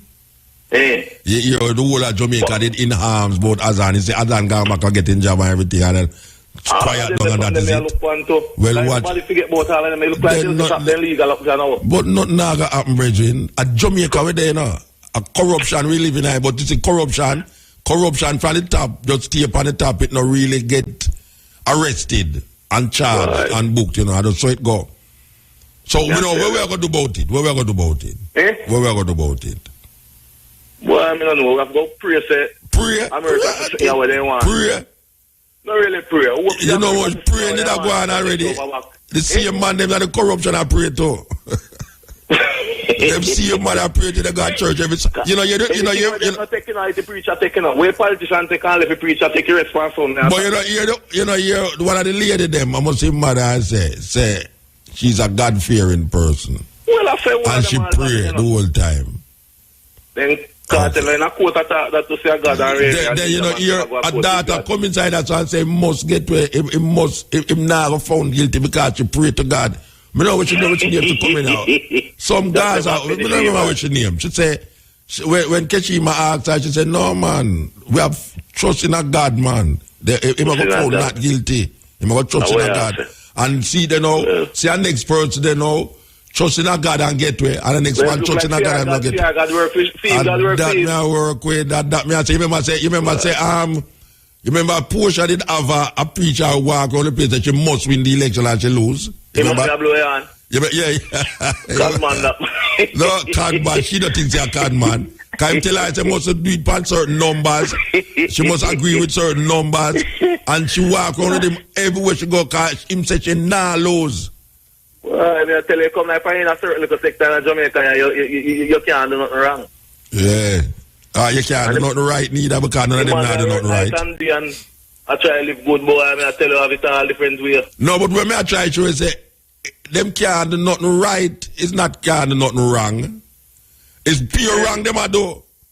Hey, but I can't find highlighted with nothing wrong then. Yeah, them can't do them wrong, can't correct up in any time. Yeah, I saw it go, brethren. And it now goes all the while, you know. You push a dog around for so long, one day the dog will turn and bite you. It's a boil, man. It's a boil up. Yeah, man. All right, sir. Give thanks. Bless up. And it's not even water boil, you know. It's cornmeal porridge. You think cornmeal porridge is some easy bun that when that goes up, pop. You ever see cornmeal porridge too thick? And when it goes up, it gets some ear and it goes up, pop. Make that drop on you. And that's a Jamaica so there, you know. That cornmeal we are bubble and move. And then all of a sudden you just see it goes up, pop. And just pop. Serious thing. Yeah. Yes, blessed. Yes, brother Mota. Hi, sir. Yes, how is everything, Kings? No, Mr. How is everything with the man? We are go through, you know. We are go through, brethren. We are go through, man. Life is wonderful, you know. Life is wonderful, man. I am enjoying life, brethren. Yeah, man. Give thanks for knowing you're still motivating the people. Yeah, man. Good, you know? Yeah, man. But for some reason, we don't have now some brethren there that they talk about. Sometimes some man I feel like, say, the work with the eye do, it's like it is in vain, you know?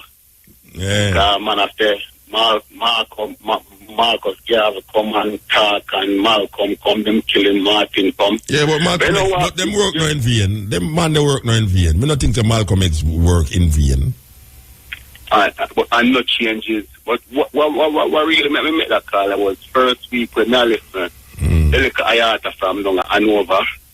We plant, the plant that thing, yeah. Yes, and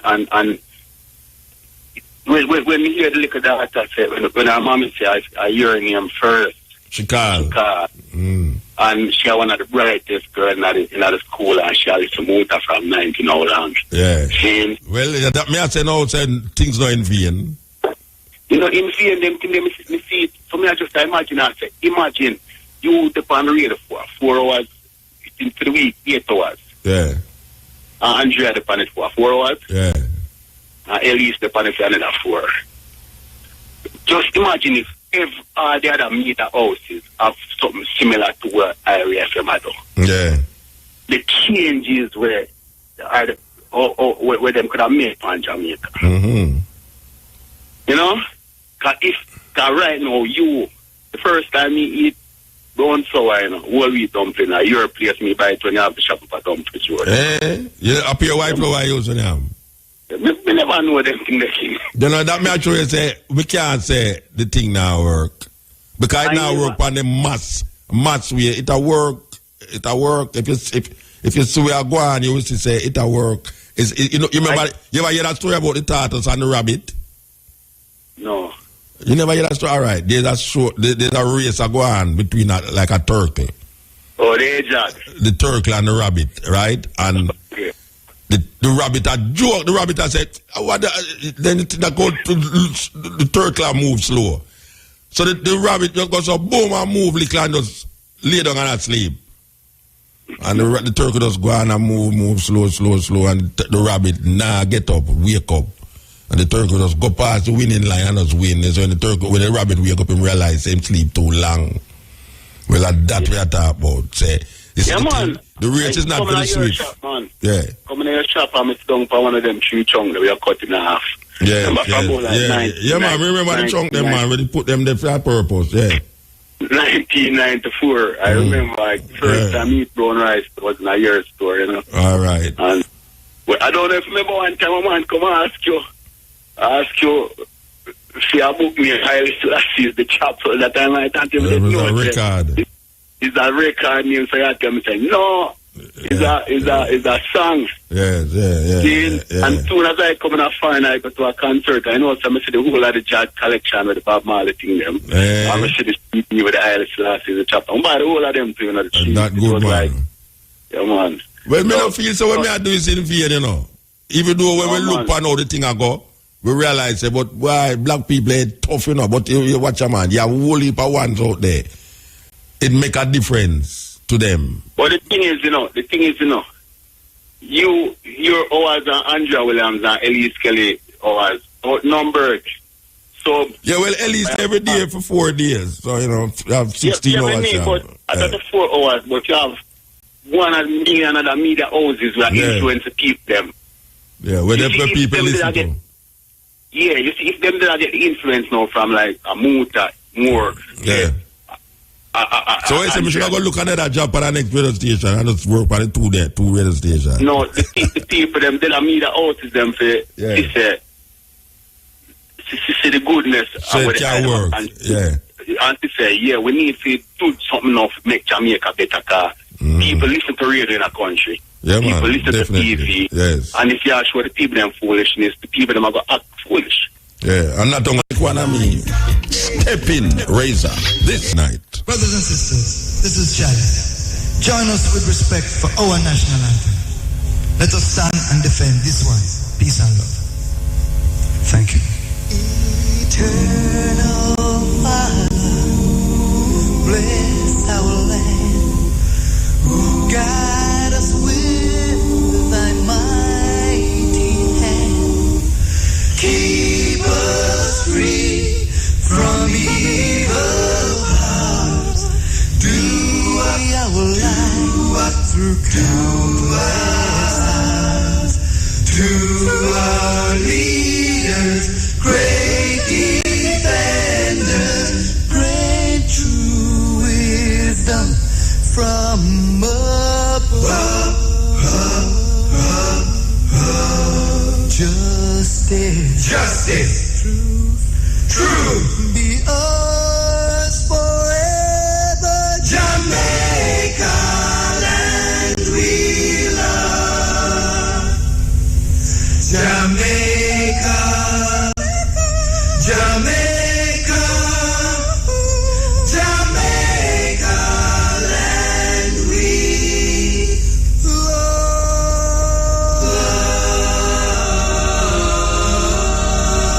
REFM, thought-provoking, always smoking, lyrics like a bazooka. You are listening to Mutabaruka. One is talking about global warming and trying to find out why it is happening. But how can it be that livestock farming is hardly ever mentioned as one of its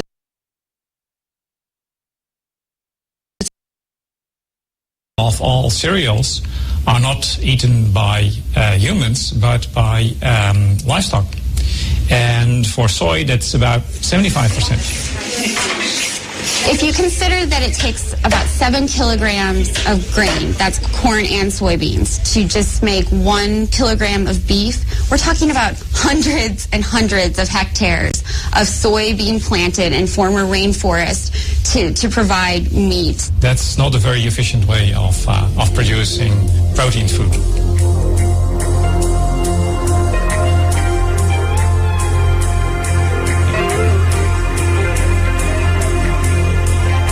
The soy is being imported from places like Brazil. Brazil has the biggest soy export market in the world. And their soy production has grown since the 1960s, something like 57 times. So they're just producing more soy than ever before. And most of that soy is being produced in very environmentally sensitive areas, including the Amazon rainforest and the Cerrado, which is a woodland savanna.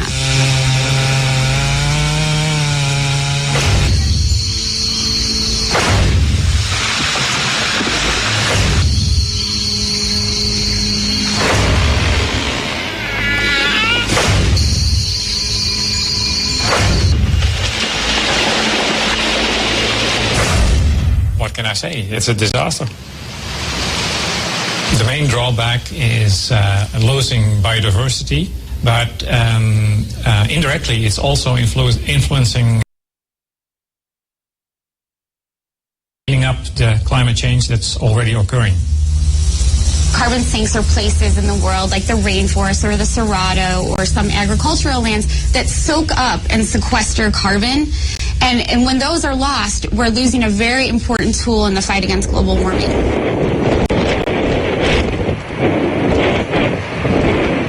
Today, there's nothing more important than trying to contain the problem of global warming. And to do that, we cannot afford not to pay attention to agriculture. If we want to just achieve a fairly conservative objective in this sector, which is to stop this sector adding more by the middle of the century, then we have to take quite radical steps, because the natural dynamic is that as populations get richer, they almost universally consume more animal products. In the global context at the moment, this argument really, in a way, focuses on China, because China is the biggest increaser in meat consumption. It's doubling every 10 years. The population of pigs and chickens in China is doubling every 10 years. These are monogastric animals. They don't create a greenhouse gas problem in terms of methane release, but they do create environmental problems because they have to be fed, and the feedstuffs have to come from global sources, and they come from soybean production in Brazil, which comes from deforestation and so on. If the rich countries keep on consuming at their high level, and countries like China come up to our high level, then the situation will be much worse, and that will make it very much more difficult to achieve global warming targets overall. So it's rather strange that most governments only focus on quick fixes, like taxes on gas guzzlers. Certainly when you realize that research shows that in a year, a cow in the Netherlands will produce just as many greenhouse gas emissions as a car that drives 70,000 kilometers. 7,000 kilometers. This means driving around the globe more than 1.5 times. In a medium-sized car, I should add. The image we get to see of global warming is always so one-sided. We only get to see factory chimneys and traffic jams. Where are the public information campaigns about the relationship between carbon emissions and eating meat? I certainly haven't seen them yet in the Netherlands, despite the fact that we slaughter 500 million animals here each year. Animals, however, discover exactly what factory farming is very early on in their lives. Piglets, for example, are castrated without anesthetic. Their tails are docked, they are forced to live in dark concrete stalls, and usually only see daylight when they are taken to slaughter. It's not much different for other factory farmed animals. Take laying hens, for example. They are crammed into battery cages and their beaks are trimmed to stop them from pecking one another. Since 2006, I have represented the Party for the Animals in the Dutch Parliament, and I strive to put an end to these kind of practices. But my work doesn't just stop at animal welfare. It's only recently that the Dutch Environmental Agency has sounded the alarm at the speed at which we are exhausting the earth and its resources. The Netherlands uses 4 times its own surface area to produce what we consume. Think of it like a buffet. We are heaping up our plates with enough food to feed 4 people, which means that there will be not enough left for those at the back of the queue. 1 billion people on our planet suffer from obesity, while elsewhere 1 billion people go to bed hungry every night. Something is seriously askew, and we should really talk about it. Right now, half of the total global wheat harvest is used as livestock feed to support our meat and dairy consumption. Half of the entire harvest, while at the same time people in poor countries are starving. And there doesn't seem to be an end to this. We keep on consuming more and more and more, and in the future we'll have to exploit other people's natural resources even more than we do now. And this will be at the expense of those people, clean water, clean air, and also our environment. So let me sum this up for you. Scientists say that it simply takes far more land and energy to produce animal protein than plant-based ones. To produce animal products, you need up to 10 times as much land as needed to produce vegetable products. And this is due to the fact that all this land is needed to produce feed for these billions of farm animals. Films like An Inconvenient Truth have made a very important contribution to the debate on global warming. Yet the only cow that I saw on screen symbolized little Elle's picture-perfect youth in Tennessee. In the whole Inconvenient Truth, not a single word was said about livestock farming or the impact of this polluting industry. Dr. Steinfeld, how is it possible that livestock doesn't play a role in the discussion about global warming? Well, I think that the fact is that in the climate change discussion, much of the focus is on carbon dioxide. And the carbon dioxide emissions, if you look at the livestock sector, only make up about 1/3 of the total greenhouse gas emissions. Nitrous oxides and methane don't come very strongly into the debate, but they are much more potent in terms of greenhouse gases than carbon dioxide, and they need to be factored in. But Al Gore didn't say one single word about the livestock industry in his documentary. What do you think? Didn't you miss the aspect as well? It is certainly missing. The entire aspect of food is missing. And I think everyone needs to know that food and agriculture contributes to climate change and has environmental impact. And one needs to make choices if one wants to be environmentally friendly that are in line with the environmental impact of producing various types of food. Well, I think he should have said something about it. Have you ever tried to convince him? Well, I'm not someone who knows Al Gore personally. I think that at my level, publishing results and talking at conferences and talking to the media, such as in this case, is all I can do. Well, thank you.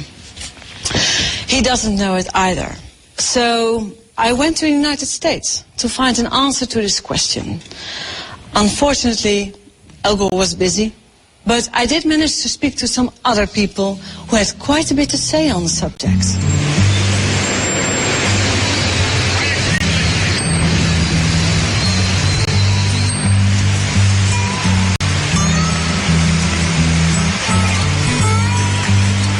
You look great. Hello. Hi. Information? Thank you. Have a nice day. Hi. Hi. Hi. Hi. Nice to meet you finally. Yeah. Yeah, you do such great work. Thank you. Thank you. Yeah. Having a good time. Yeah. What are you doing here? Well, we're out here trying to show people that if they're eating meat, they're engaging in the #1 most environmentally destructive behavior they could engage in. And showing people that rather than cars and trucks and SUVs, even rather than planes, meat is the #1 cause of global warming. Do people believe that when you tell them? People are shocked to find out. We hear so much about cars and trains and planes and energy, and people don't realize that it's actually the meat on their plate that's causing global warming rather than the car that they're driving even. Get you some information here? Thank you. Thank you. How's it going? There you go. Check that out when you get a chance. Thank you. Check that out. Thank you. We use this catchy phrase, climate change. It's really just a way to grab attention and get people to look in our direction long enough for us to give them a leaflet and explain the issue a little bit further. And get them to go home wondering, how is it that meat causes global warming, rather than wondering what's on television tonight or what am I going to have for dinner tonight. Hey there. One of these. Thank you. Saying that power plants are the #1 cause of global warming is like saying that humans are the #1 cause of global warming. Power plants don't emit energy, don't create energy for the purpose of just creating energy for the sake of it. They create it for industries. And one of the industries that uses the most energy is factory farming. All right. In the U.S., the meat industry uses about 1/3 of all the fossil fuels that we generate.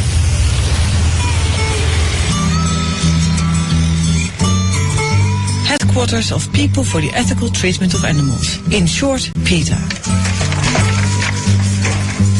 They have almost 2 million members and are active worldwide. I love this one as well. Oh, yeah. This is very famous for we've got this. I suspect that for Al Gore and for a lot of other people, it's just too inconvenient of a truth. Gore was a politician and is beholden to a lot of industry people in many different industries, probably in the meat industry too. And while he certainly has done admirable work, it's disheartening, to say the least, that he has continued to ignore the fact that the meat he's eating every night for dinner is the #1 cause of global warming.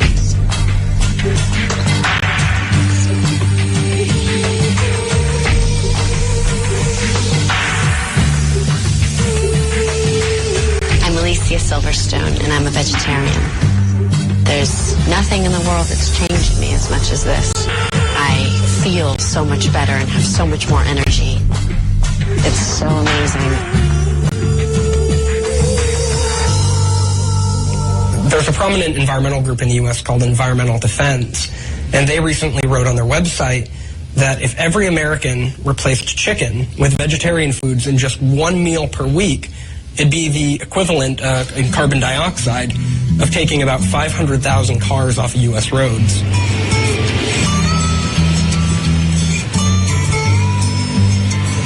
Here in the United States, big is beautiful.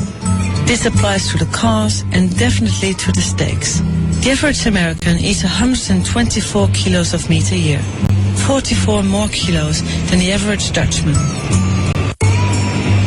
At night, at the hotel, I watch a classic about American factory farming. Here you go, Leo.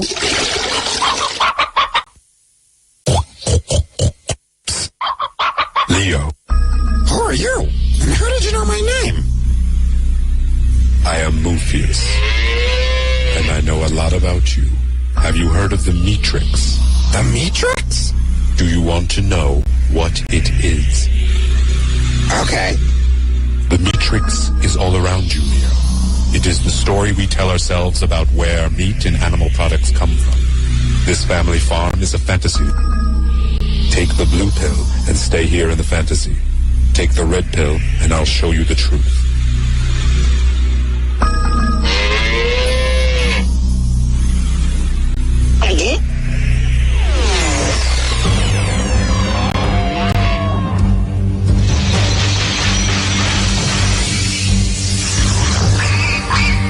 Welcome to the real world. Wow! What is this horrible place? This is a factory farm, Leo. Places like this are where most eggs, milk, and meat come from. How did this happen?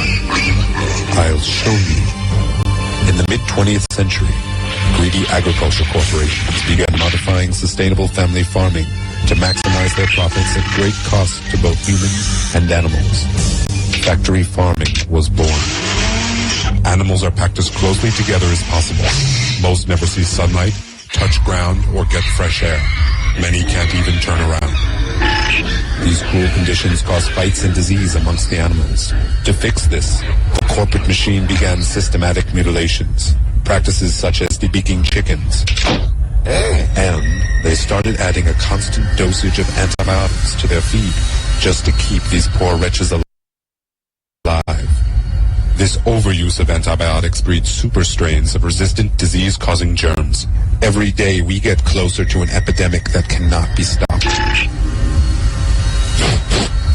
Ew! What's that smell? 12 million pounds of excrement. This pollutes the air and groundwater. That's why communities near factory farms often suffer from high levels of related sicknesses. Well, it smells like shh. And what's more, factory farming corporations have been destroying communities and mistreating their workers for decades. Since 1950, over 2 million small hog farms have disappeared. If they continue at this rate, there'll be no real independent family farms left. That is the Matrix, Leo. The lie we tell ourselves about where our food comes from. But it's not too late. There is a resistance. Count me in!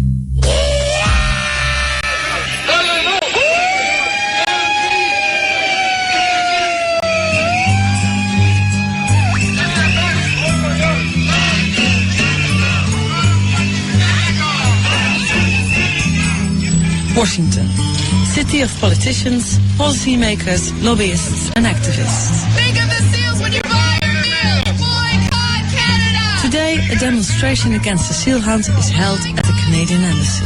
Think of the seals when you buy your meal! This demonstration was organized by the Humane Society of the United States, America's largest animal welfare organization with 10 million members. The seal kills! The seal kills! 30 minutes later, I have an appointment on Capitol Hill with Wayne Purcell, the president of the Humane Society. Hi. Hello there. Hi. Welcome to the United States. Welcome to Washington, our nation's capital. Thank you. And we're so proud of what you've accomplished in Holland with your election. We all took note last November of how you were elected, and you're the first party for the animals in the world to achieve this. True. So thank you. And we look forward to learning about what you've done. Oh, okay. So nice to meet you finally. You're the biggest organization on animal welfare.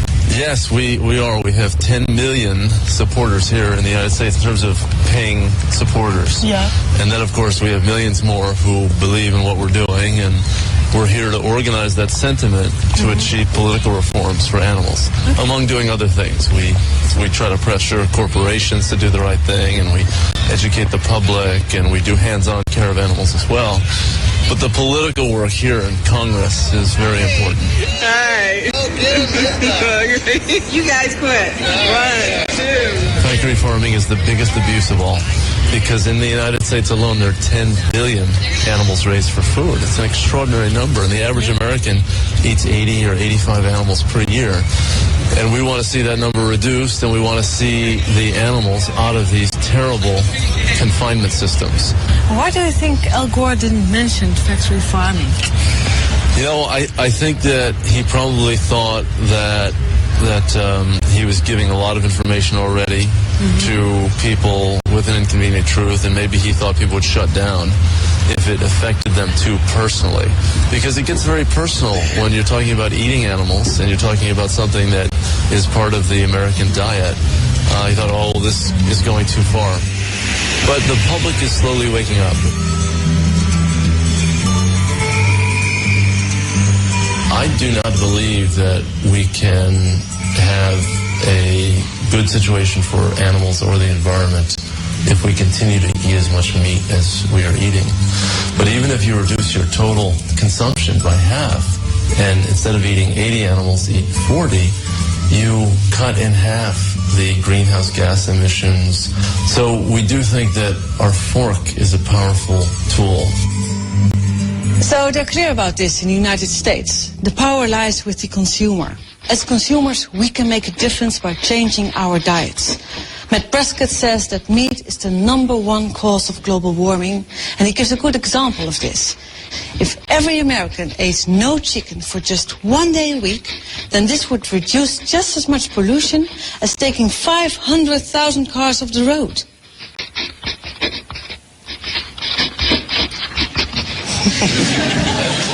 It's funny. Okay, I can hear you thinking meat and other animal products are bad for the environment. I get it. But don't we need meat and milk for our health? Where else do we get the calcium for our bones, the iron for our blood, and the vitamins and minerals we need to keep us healthy?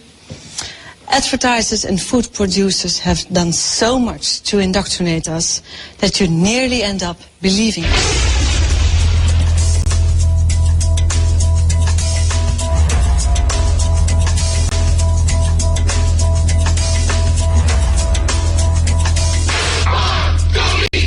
Pints of lamb are only $1.99 a kilo.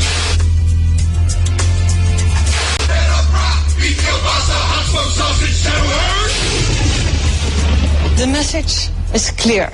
Milk is essential, meat is good for you, cheese is healthy for us all. But who benefits most from meat and dairy products? The consumer or the producer? Do we really need all that animal protein?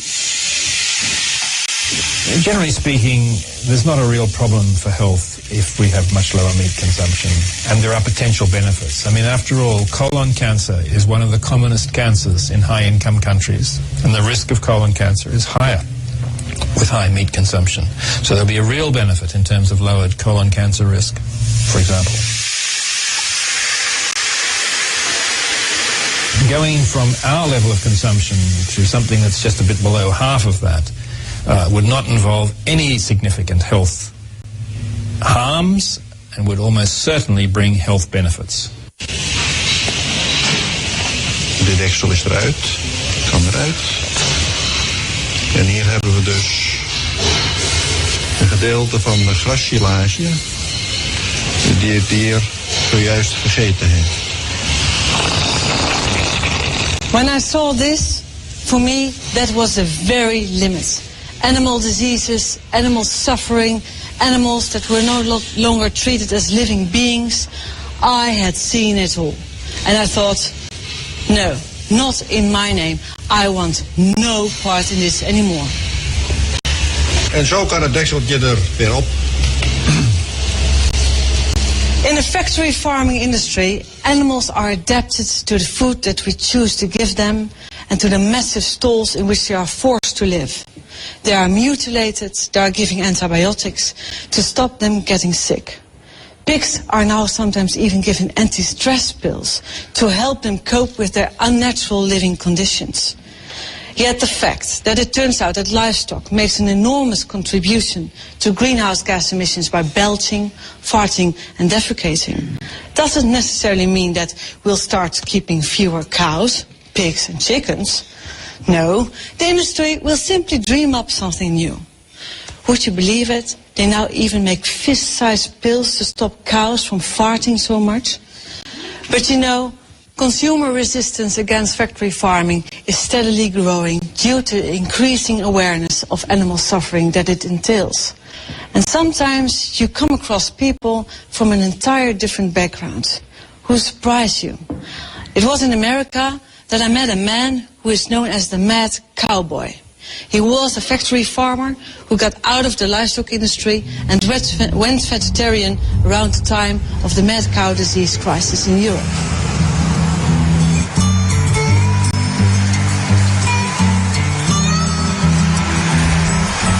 Hi, nice to finally meet you. Nice to see you're unlost again. Yeah, finally, we made it. My humble abode. Thank you. Oh, it's nice and warm here. This is on the farm, and this is one of the dogs we had, which was Sam. Good critter. That's the farm.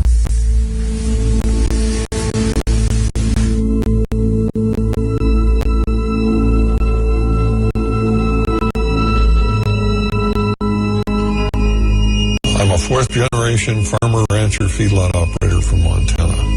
At one time, I had 7,000 head of cattle, 12,000 acres of crop, and 30 employees. I spent 45 years of my life in production agriculture. Not something I learned from a book. I learned it by doing it. I was a factory farmer, the worst of all. Not a family farmer, but a factory farmer. Never met a chemical I didn't like. We'd actually grind up animals and feed them back to our animals. Had all of the bad habits. What are you doing here? Branding. Oh. See there? I've branded hundreds of thousands of animals. It's still allowed. It's still allowed in America? Absolutely. 1979, I ended up paralyzed from the waist down. Doctor told me I had a tumor on my spinal cord. He said if that tumor's on the inside of the cord, you have less than 1 chance in a million you will ever walk again.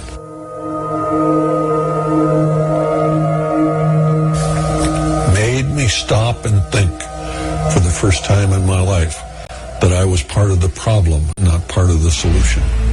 I saw the birds die, I saw the trees die, I saw the soil changed. And it was not until I was paralyzed that I was willing to admit that I was the problem.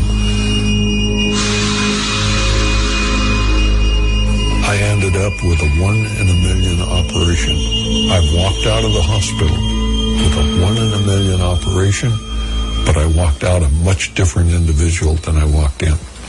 I knew that what we were doing was wrong, was absolutely, totally non-sustainable. Here's a scone that my wife made. Try that.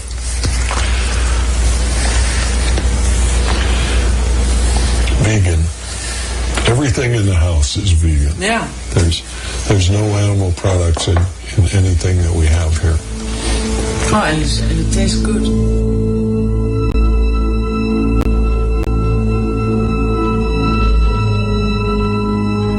Everybody thought the same way. It was mass hysteria.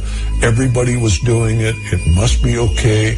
You started from the time you were a child. And can you imagine what it was like when I first asked myself the question, should we be eating animals? It was one of the most thought-provoking questions I ever had in my life because I had never even considered that.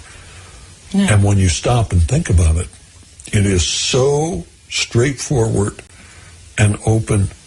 Should we eat animals? Absolutely not. Do we need them for protein? Absolutely not. Are they good for us? Absolutely not. Do they enjoy us eating them? Absolutely not. My hometown newspaper put my picture in the front page, and it said, Montana's most famous vegetarian.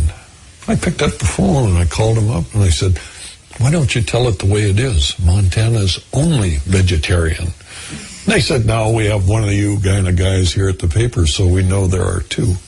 But people don't want to believe that somebody that from the inside of the industry, you know, that when you look at it, the one thing when I debate the issue with somebody from the industry, their common defense is, oh, well, you don't understand. I spent 45 years of my life there. There's nothing that they have done that I haven't done more of it. I've milked more cows. I've slopped more pigs. I've fed more animals. And when they tell me I don't understand, I understand. And what I understand is what we're doing is wrong. It's non-sustainable. It's not good for us. It's not good for the animals. It's not good for the planet. The sooner we stop what we are doing, the better we'll all be.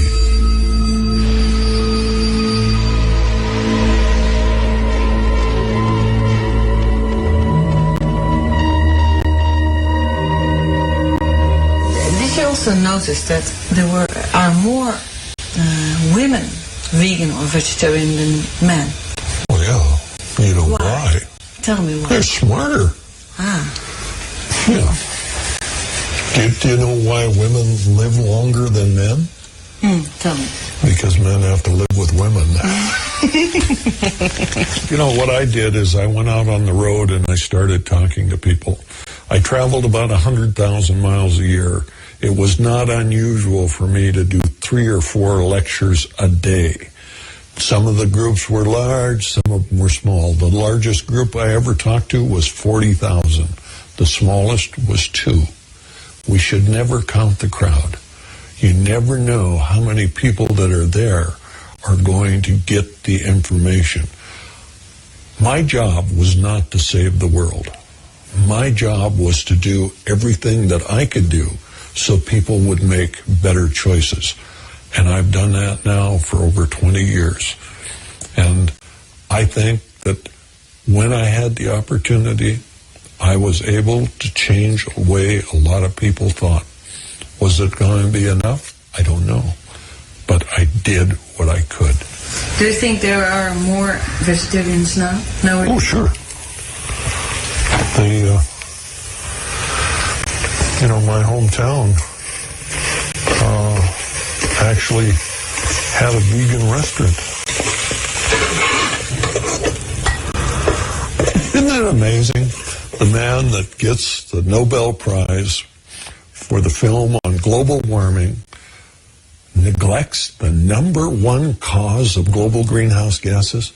Does that give you some idea of the power of the industry? That a man that was out there to change the world on global greenhouse gases, do you think he did not know about it? Or was he just unwilling to stand up to the power that they had? When I went on the Oprah show and I told a few million people that we were grinding up cows and feeding cows, they sued Oprah, Harpo Production, and myself for 6 years in court. Cost us hundreds of thousands of dollars to protect ourselves for telling the truth. My reaction is that free speech not only lives, it rots. Maybe Al Gore was worried about the power of the industry, or maybe he was self-serving because he actually raises cattle himself. And if you look at Al, since he left office, there is no doubt in my mind that he's eating well too many of them.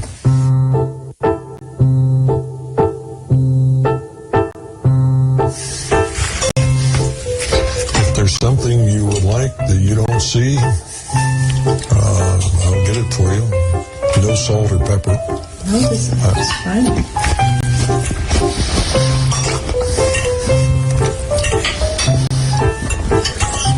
What was your favorite meat product when you were a kid? Hamburger. Hamburger? You ate a lot of hamburgers? Yep. The best meal in the world was pork and beans, potato salad, and hamburger. I could eat that 3 times a day, every day. Breakfast, lunch, and dinner. Didn't make any difference. Really? Loved it.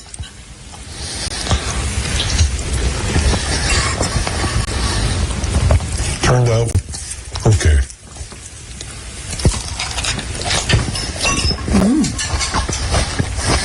Why so, not that it turned out great? Well, if my wife cooked it, it'd been better.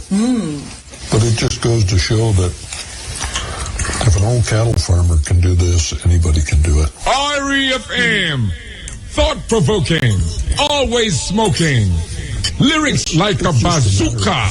You are listening to Mutabaruka. Often what we're doing. But if we do everything we have the capability of doing, we will win. There's no doubt in my mind. The FAO has made some very interesting calculations. Between 1950 and the year 2000, the world population grew from 2.6 billion to 6 billion people. Yet meat production increased 5-fold, from 45 to 233 billion kilos of meat each year. It's predicted that there will be 9 billion people living on our planet by the year 2050. And what will happen with the meat production?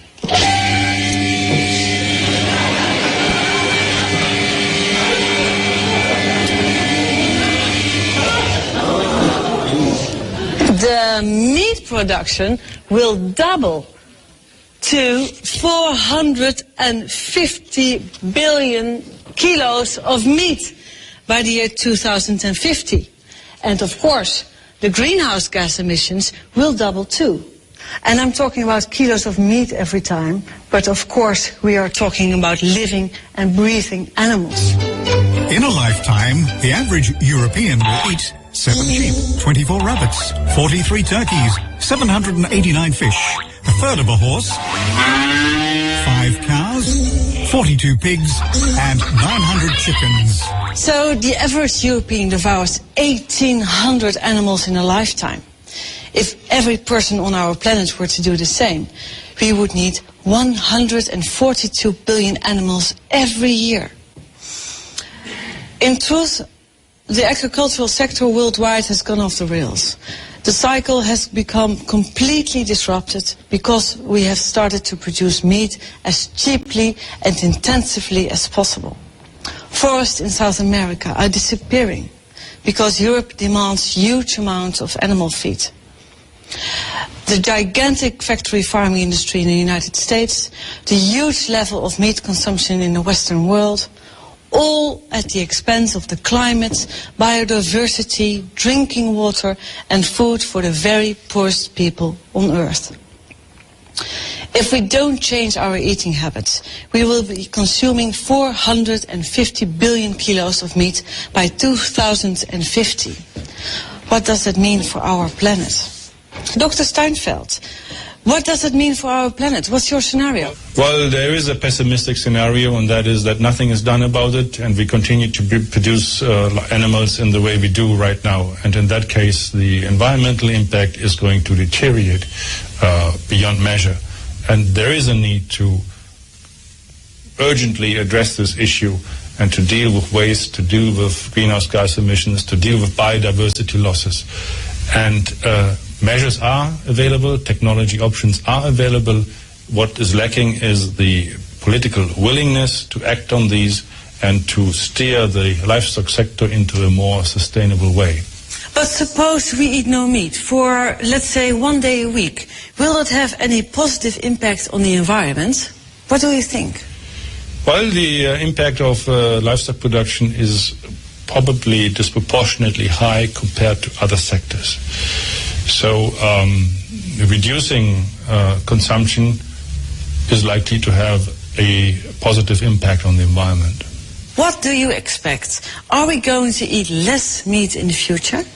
I think that the human health concerns and the animal welfare concerns and the environmental concerns will be increasingly appreciated by a growing number in the public, and that will lead to a slow decline in, at least that's my personal prediction, to a slow decline in the consumption of meat in particular.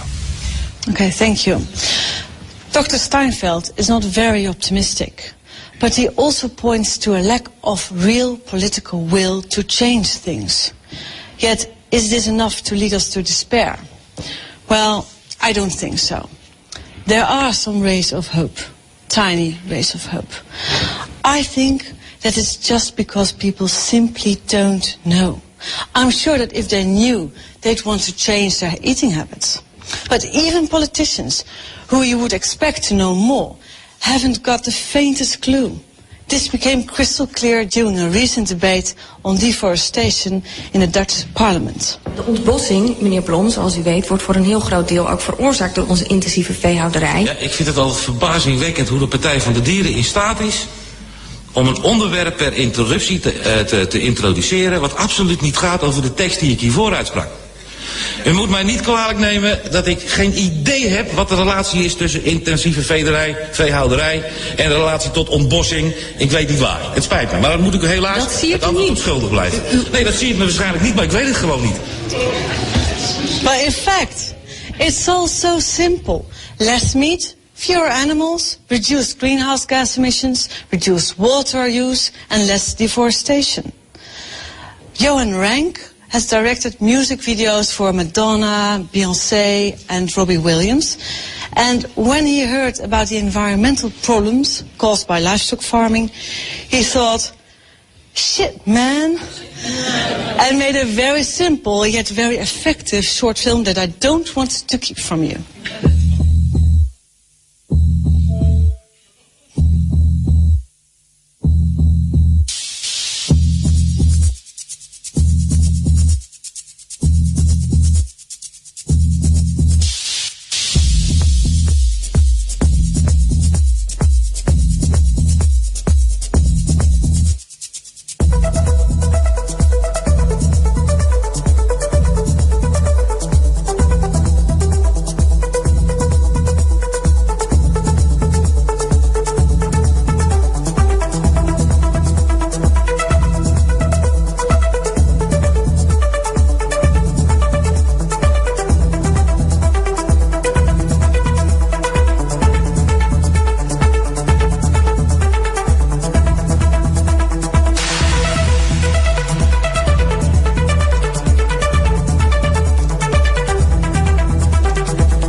Always smoking.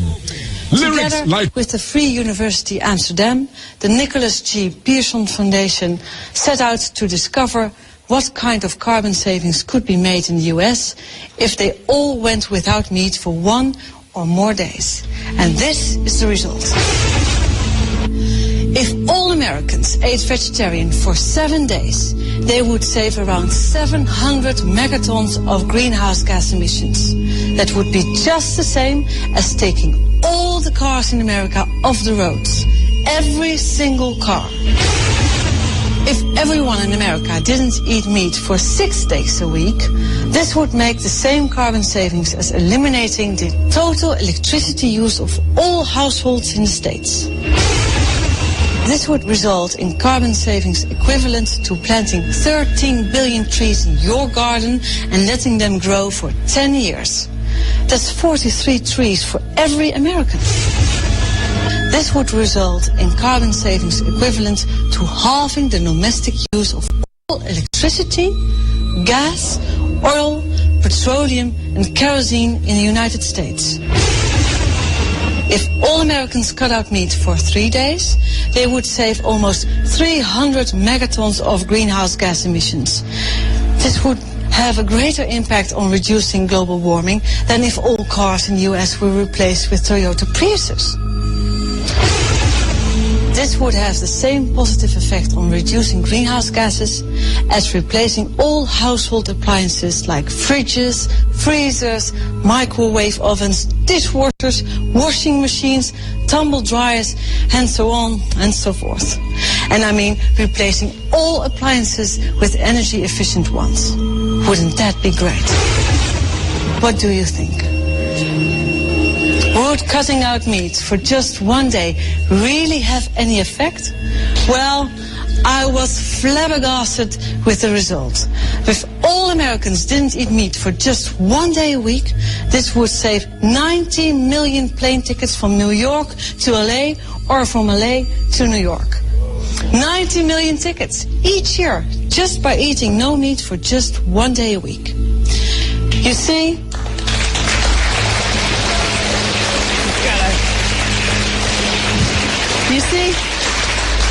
a small step for a man is a giant leap for humanity and all living creatures. And you don't have to wait. You can start today with your own tasty and simple solution to the climate problem. The question we have to ask ourselves is simply, how many days a week shall I go without meat to reduce global warming? I think it would help, especially if they did one day a week. I think that makes a huge difference. It makes a huge difference not only for the environment, but for the animals themselves, and then for our bodies. Not only think it would help what you're talking about, but I think it would help the karma also. Greenhouse gas is a really important thing. Global warming is really important. But does anybody ever talk about the amount of water it takes? There's so much waste. And I think if more people were aware of that, they would make the choice, because it's a very easy thing to do. It's a very easy choice to make, to just skip meat for a day, one day a week, and then one day becomes 2 days, and then 2 days becomes 3 days, and gradually it can make a significant impact. Absolutely. Being a vegetarian uses 1/10 the resources than eating meat does, so obviously it would help, perpetuate human life on Earth if everyone did. Hopefully it all turns around. I think it definitely was the missing part of the inconvenient truth. Animals are suffering, people are suffering. I mean, we need to do something. You can't be a meat eater and call yourself an environmentalist. You can get a lot of protein from peanuts. When I was raised in Canada, meat and potatoes. I never was a big meat eater my whole life, but you're raised that way, and it's really hard to switch gears. So I think when people just do the best they can. Should all eat less animals, or maybe just not. I think that would make a tremendous difference. You don't have to go 100% vegetarian, but we don't have to just have this mass gorging of meat that happens especially in the United States of America. Yes, I don't expect everyone on the planet to give up all meat. I think that's unrealistic.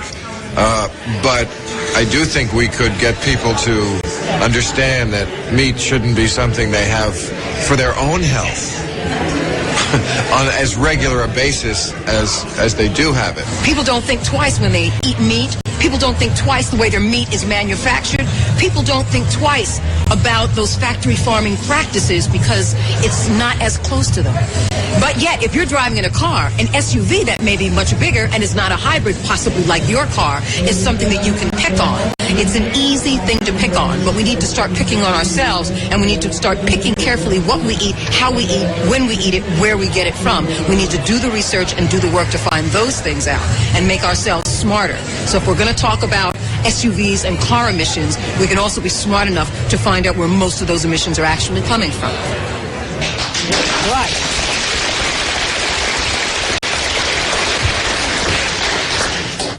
Actually, the solution to our climate problem is child's play.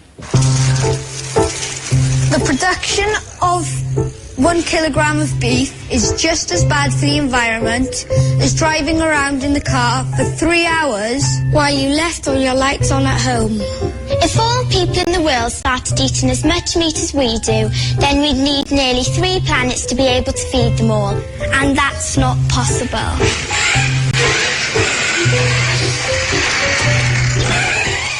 If we all didn't eat meat for 3 days a week, this would lead to the same carbon savings of halving the electricity use in all households in the United States. A vegetarian in a Hummer produces fewer carbon emissions than a meat eater in a Toyota Prius. But a vegetarian on a bike is much better. There There are hundreds of millions of vegetarians today, and many more people who have already started eating less meat. Personally, I like to call them meat leavers. No, you didn't hear me wrong. I didn't say meat cleavers, but meat leavers. And if you've heard all this and are still not convinced, if climate change doesn't really matter to you, then why not just reduce your meat consumption for the sake of the animals? Because they cannot stand up for themselves and are the direct victims of our excesses. Thank you.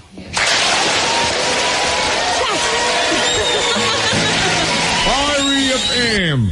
Thought-provoking, always smoking. Lyrics like a bazooka. You are listening to Mutabaruka. I'm offering a $500,000 reward for the capture of Croaking Lizzie and her family on the charges of squatting, disturbing my peace, and causing the destruction of my property.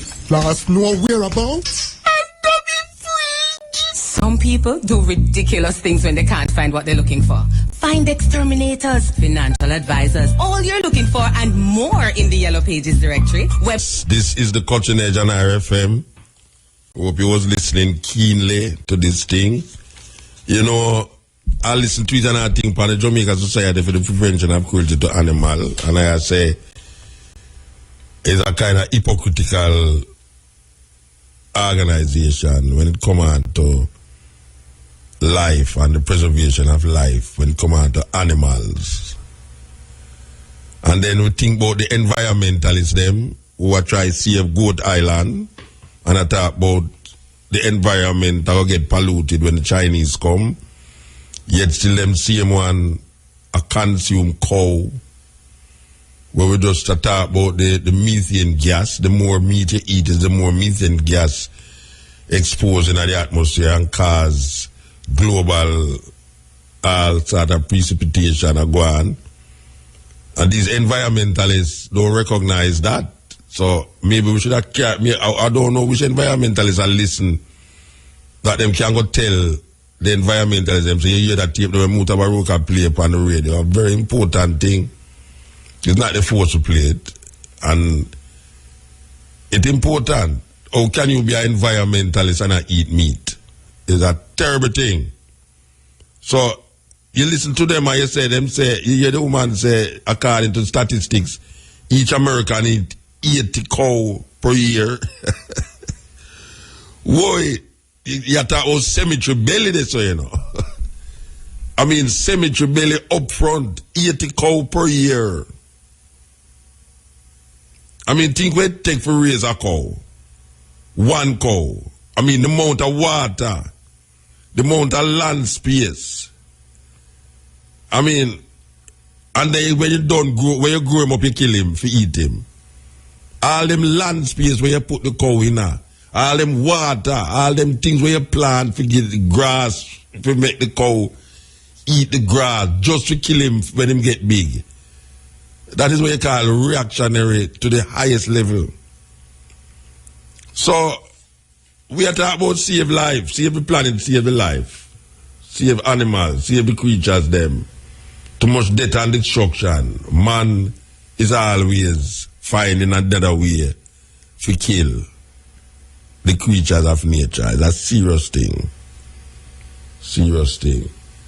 But I want to listen to this as a little by the way thing. I want to listen to this because see if I can find it properly and line it up, make it ear. So some serious thing. Some very, very serious thing. Crowded in cages, penned behind bars, all for sale. There are several cages here full of cats, presumably just waiting to be sold. This isn't a pet store. It's a wholesale meat market in southern China, where eating cats and dogs is common practice. Frozen dog leg. 这个多少钱? 36 yuan, so that's about $6 for, looks like a lot of meat there.